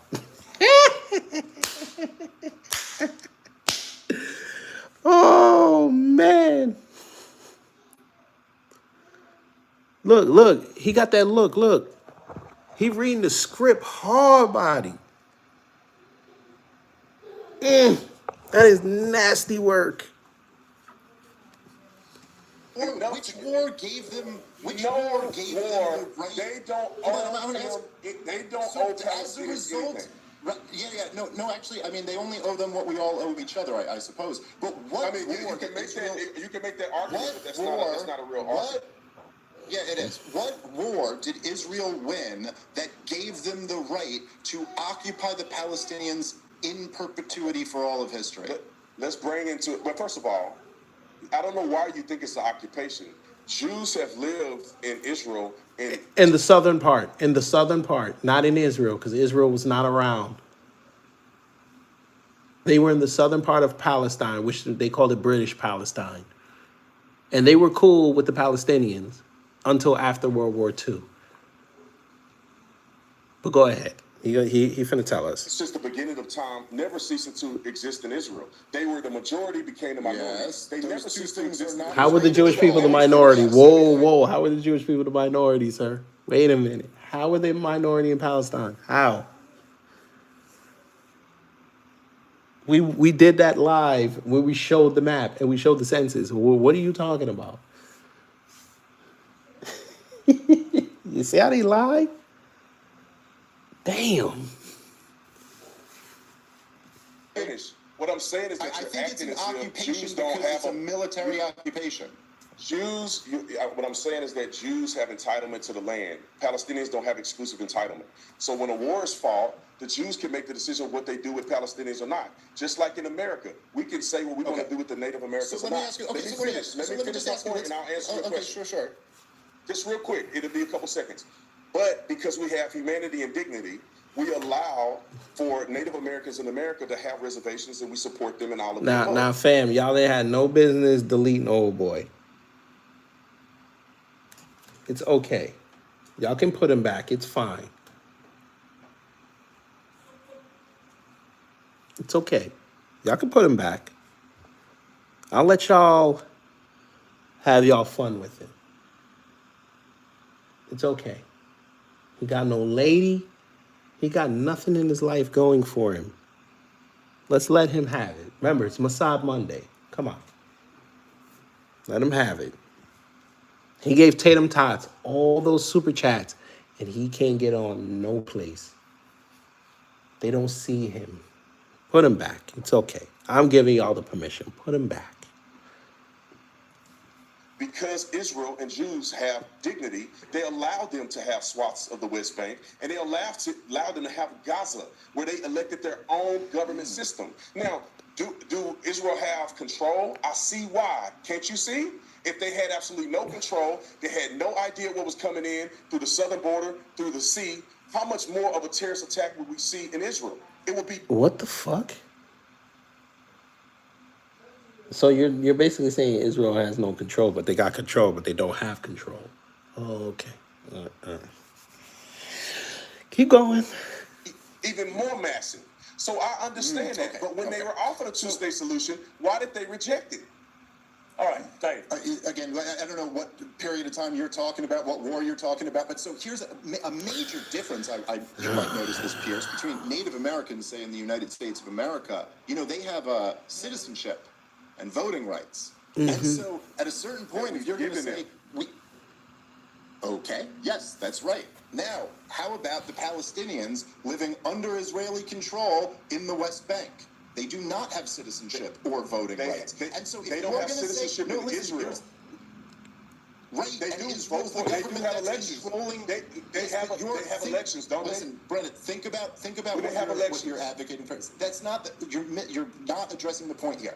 They don't have citizenship in that you just said that. Hey, you understand why Israel is going to control these areas because in your estimation, there'd be more violence if they didn't control these areas. Now, I disagree with that estimation, but whatever. Okay, okay, good, Chai. If you really feel that strongly, why don't you go to Temple and go tell them that? Why are you scared? You know where they hang out in your city. Go tell them that.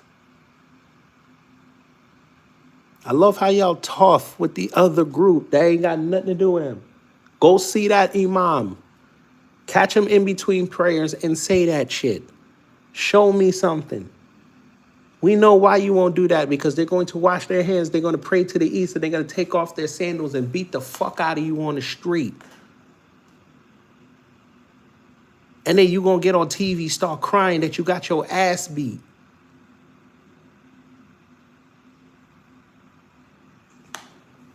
Y'all better stop. Keep fucking with people. We in fuck around, find out generation. Keep it up. All that karma y'all talking about is going to come see you. You gonna mess with the wrong one and find out they a Muslim, and they gonna beat, never mind. They gonna beat you in the head with a Starbucks Frappuccino bottle. They gonna beat you like you drew a picture of Muhammad. You better stop. Sir, the Palestinians been punking the Israelis for how long? Straight punking them. Do we have to show it again? They punked them so much, they might get into BRICS next year, and they're going to have some power. More power than they got now. Because let me help you. Maybe you don't know how geopolitics work. If this happens, you know what's next?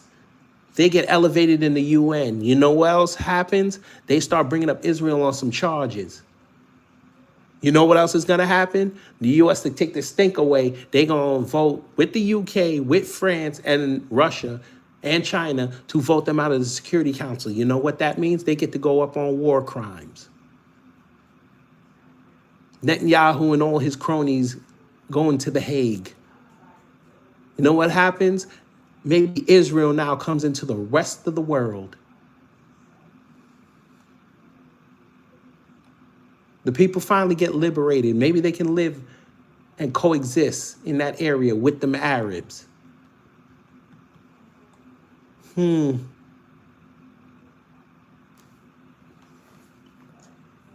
I see why y'all are scared of Muslims. Then you're saying Israel has control, and these people. Oh, it's so, yeah, you're right. The UN is so pointless. So if it's so pointless, why is the president of the United States trying to launch an investigation because someone turned off an escalator? But they're so pointless, right? They're so pointless. We pay them every year, but it's pointless, right? I get it. I get it. Okay.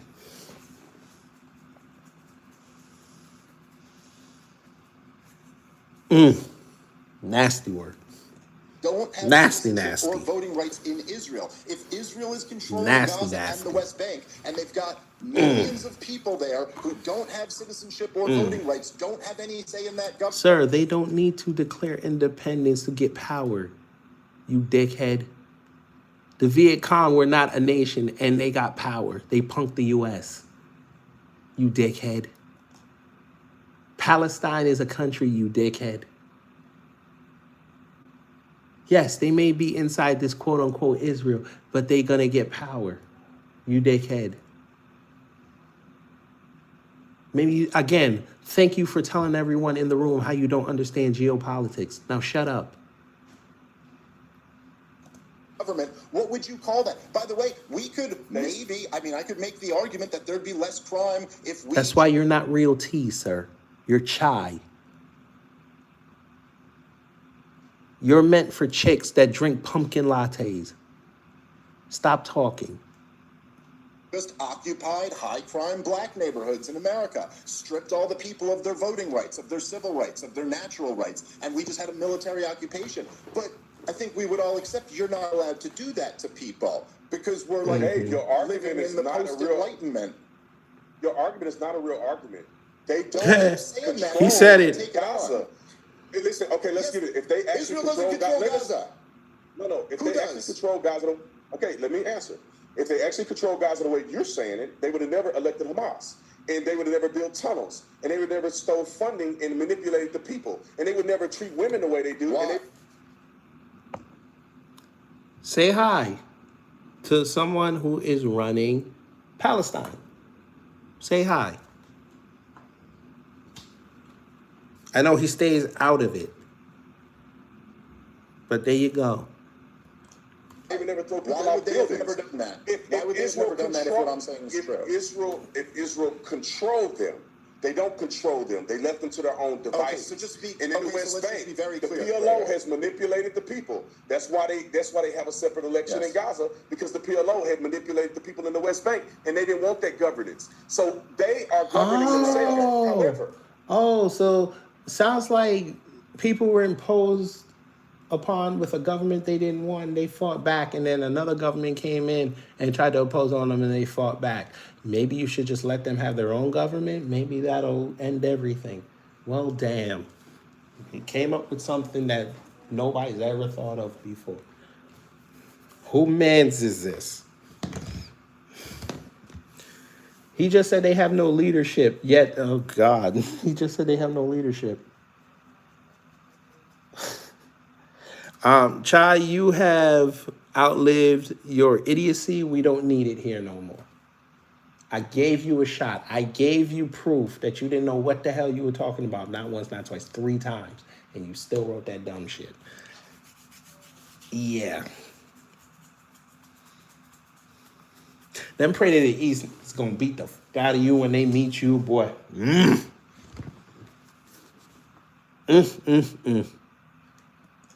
you will never see, I've been to Israel, you will never sure. see Jews in Palestine, or what you call the West Bank. You would never see them in Gaza.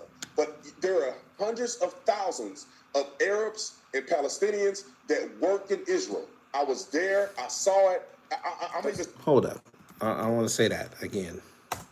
So they are governing themselves. Okay. However, you will never see, I've been to Israel, you will never see Jews in Palestine, or what you call the West Bank.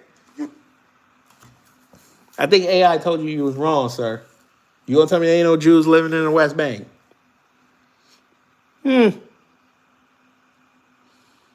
Is 450,000 Israeli settlers reside in the West Bank, excluding East Jerusalem, with an additional 220,000 Israeli settlers settling in East in East, I guess. I don't know what that East mean. Hold on, let me look. So they'd be cutting that shit off.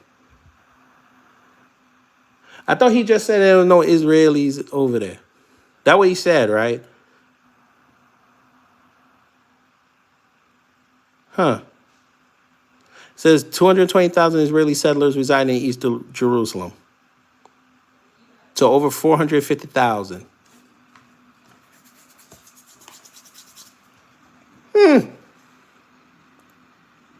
Thank you, William, for being a member for 17 months. That's a blessing.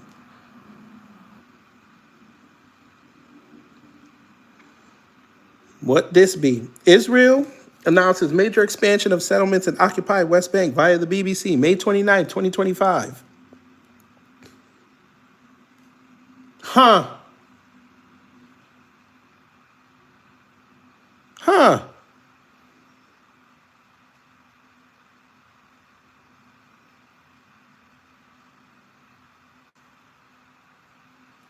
You will never see them in Gaza. But You'll never see them in Gaza. Let's see if he's telling the truth on that. He said you'll never see them in Gaza. Let's see. So they said there are no Jewish residents in the Gaza Strip except for Israelis held hostage by Gaza. The last permanent Jewish communities were evacuated in 2005 as part of Israel's disengagement plan. So they lived in Gaza.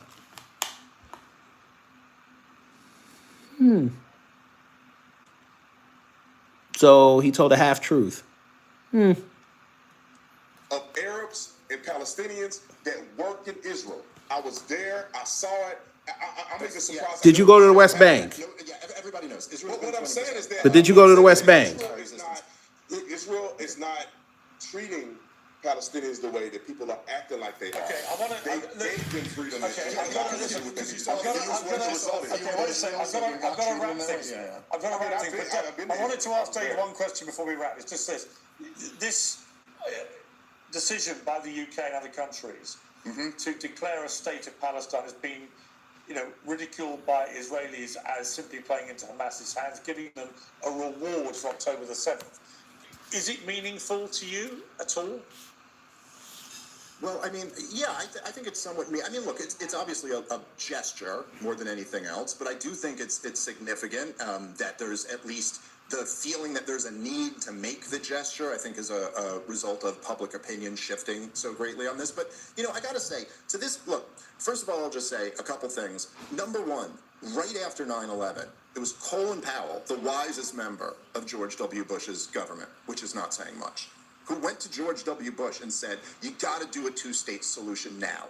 Like, you have record high approval ratings. 9/11 just happened. This is the time we can get it done. And the reason Colin Powell said that was not because he wanted to give the Palestinians something, but because he knew that this was right at the center of the cause of why there's so much hatred for Americans in the Muslim world. And that we had every single president of my lifetime, with the exception of Trump, wanted a two-state solution. None of them could ever get it done. None of them could ever get it done. Because you would give Palestinians power. And you couldn't tell them nothing. That's why.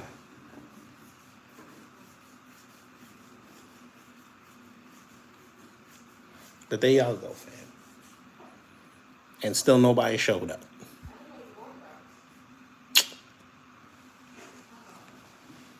Two of the biggest YouTubers in the political realm are taking money from Israel.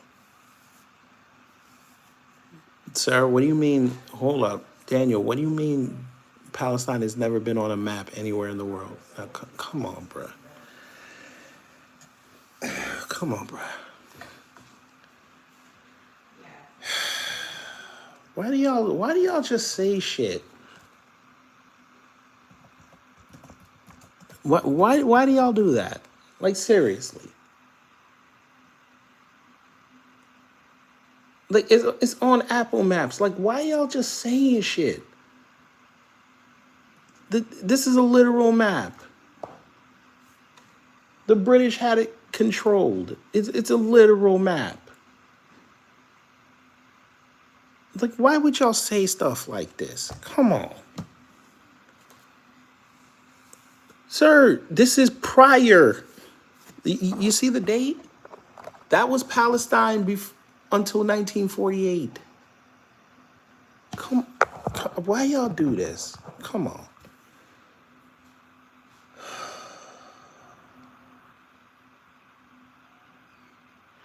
This.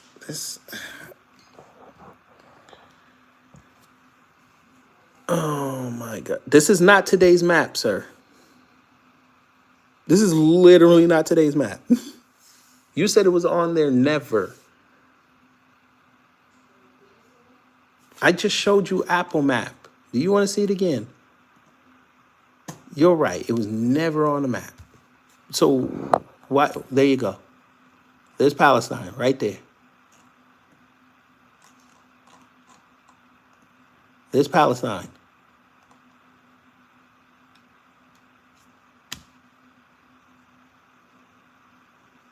Even Apple Maps knows. But okay. It was never on the map. He said it. He said it. You said it. Also, Palestine has never been on a map in the history of the world. He said it. He literally said it.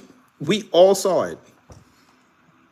And then he gonna write prior to 1988, when I just showed you a map that literally had it up until 1948 from Britannica.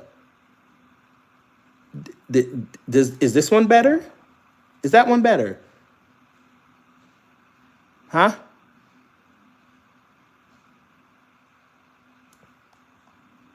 Like, I don't get this.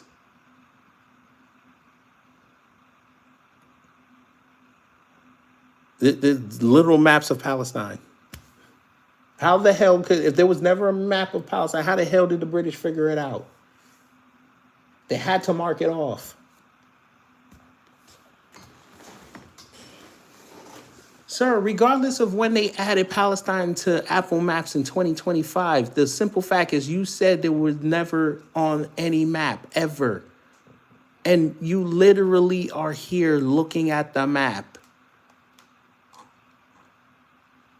I literally showed you 4 maps before 1948. Just admit you fucked up.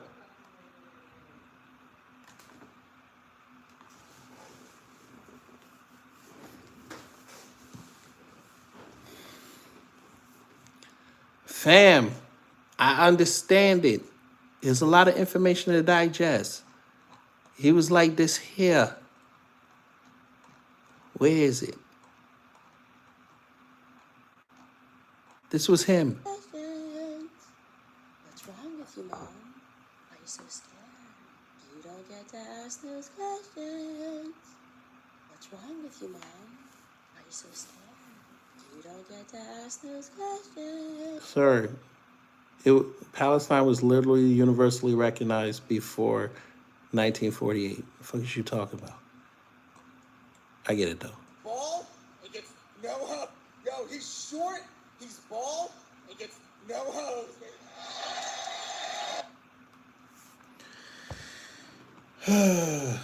Sir, again, you see what I mean, fam? This is not Google. That's not Google's logo. That's nasty work.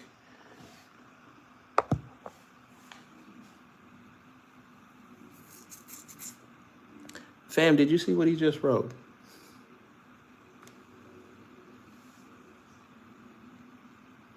So it was named for a geographical region, correct? But you just told us that Palestine was never on the map.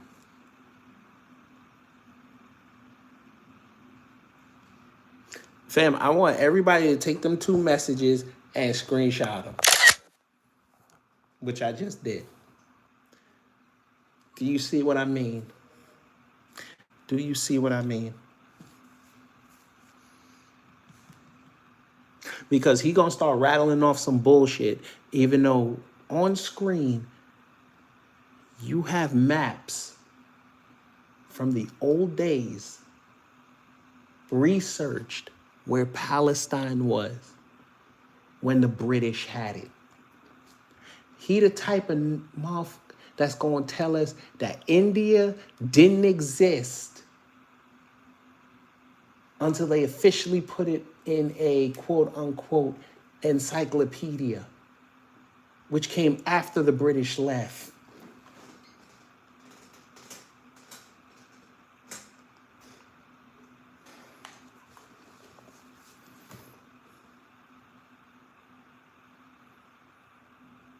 And I bet you now that he's going to start citing some stuff. He probably got it from Britannica. Now he said regional maps are not world maps. Lord.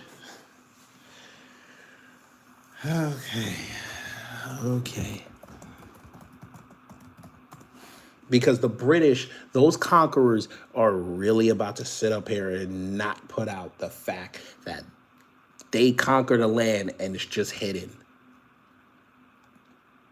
Well, what this be? Well, shit. Well, shit. Ain't that something? The state of Palestine. Oh, shit. See, unlike you, Daniel, I paid attention in world history class and in U.S. history. Oh, shit.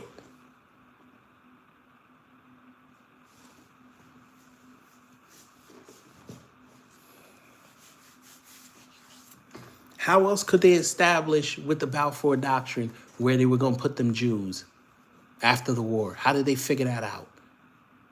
Let me help you. Down here is where them Jews were. Up here was nothing but Arabs and Christians and everybody else. After the war, all these people here shot up here. Everybody that they got from Europe shot them here. Everybody else that was here shot them down. Put them here in the Gaza Strip. Put them here in the West Bank. Made sure they couldn't go to Jerusalem. They said, okay, you could go to Tel Aviv. You could go there. You could go to Haifa, but you got to go do that at your own peril. You can go to the Golan Heights, but don't let you be Jewish because next door is Syria, and they don't like you too tough. Yeah. Now he's going to bring up the PLO.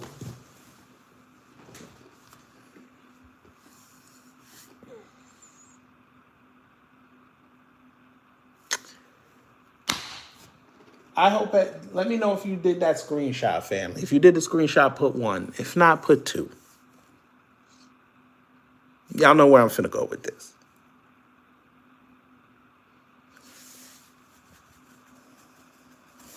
He don't even realize he owned himself.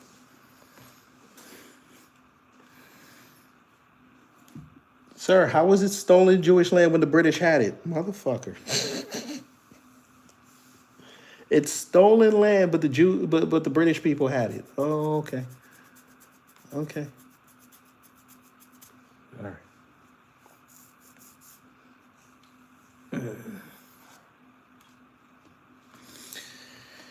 Okay. Okay.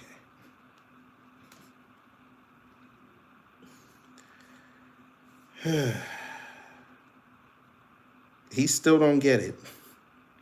I'm going to say it again, Daniel, since you don't understand how this works. The Israel you're sitting here caping for is not the same Israel. That Israel died in the Bible. But I know you want to be right. I know. I get it. So let me look. Bro, you clearly don't, because you don't even realize you owned yourself.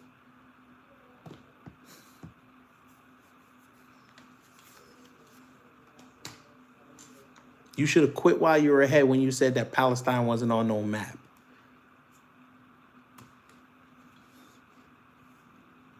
So what we're going to do for you, since you don't get it, and I'm done fighting with you because you don't know what you're talking about. Y'all know what I'm about to do.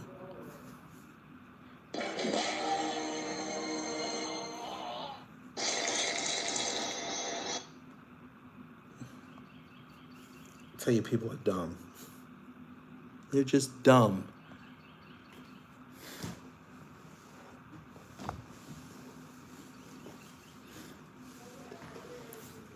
Oh, boy.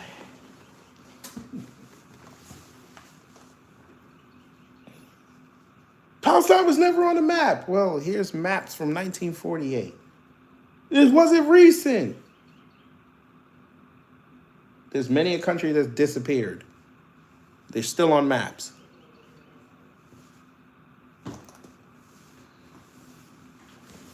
Oh, my God. Anyway, y'all. Hopefully you learned something. If you did, I done my job. If not, I try to be better next time. Hopefully I'll be here later tonight when we talk about Benny Johnson and how he exposed how irrelevant the right is becoming.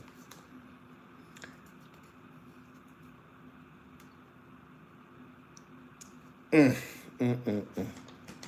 gotta get something to drink. That was interesting. Anyway, y'all. Y'all take care. Stay safe.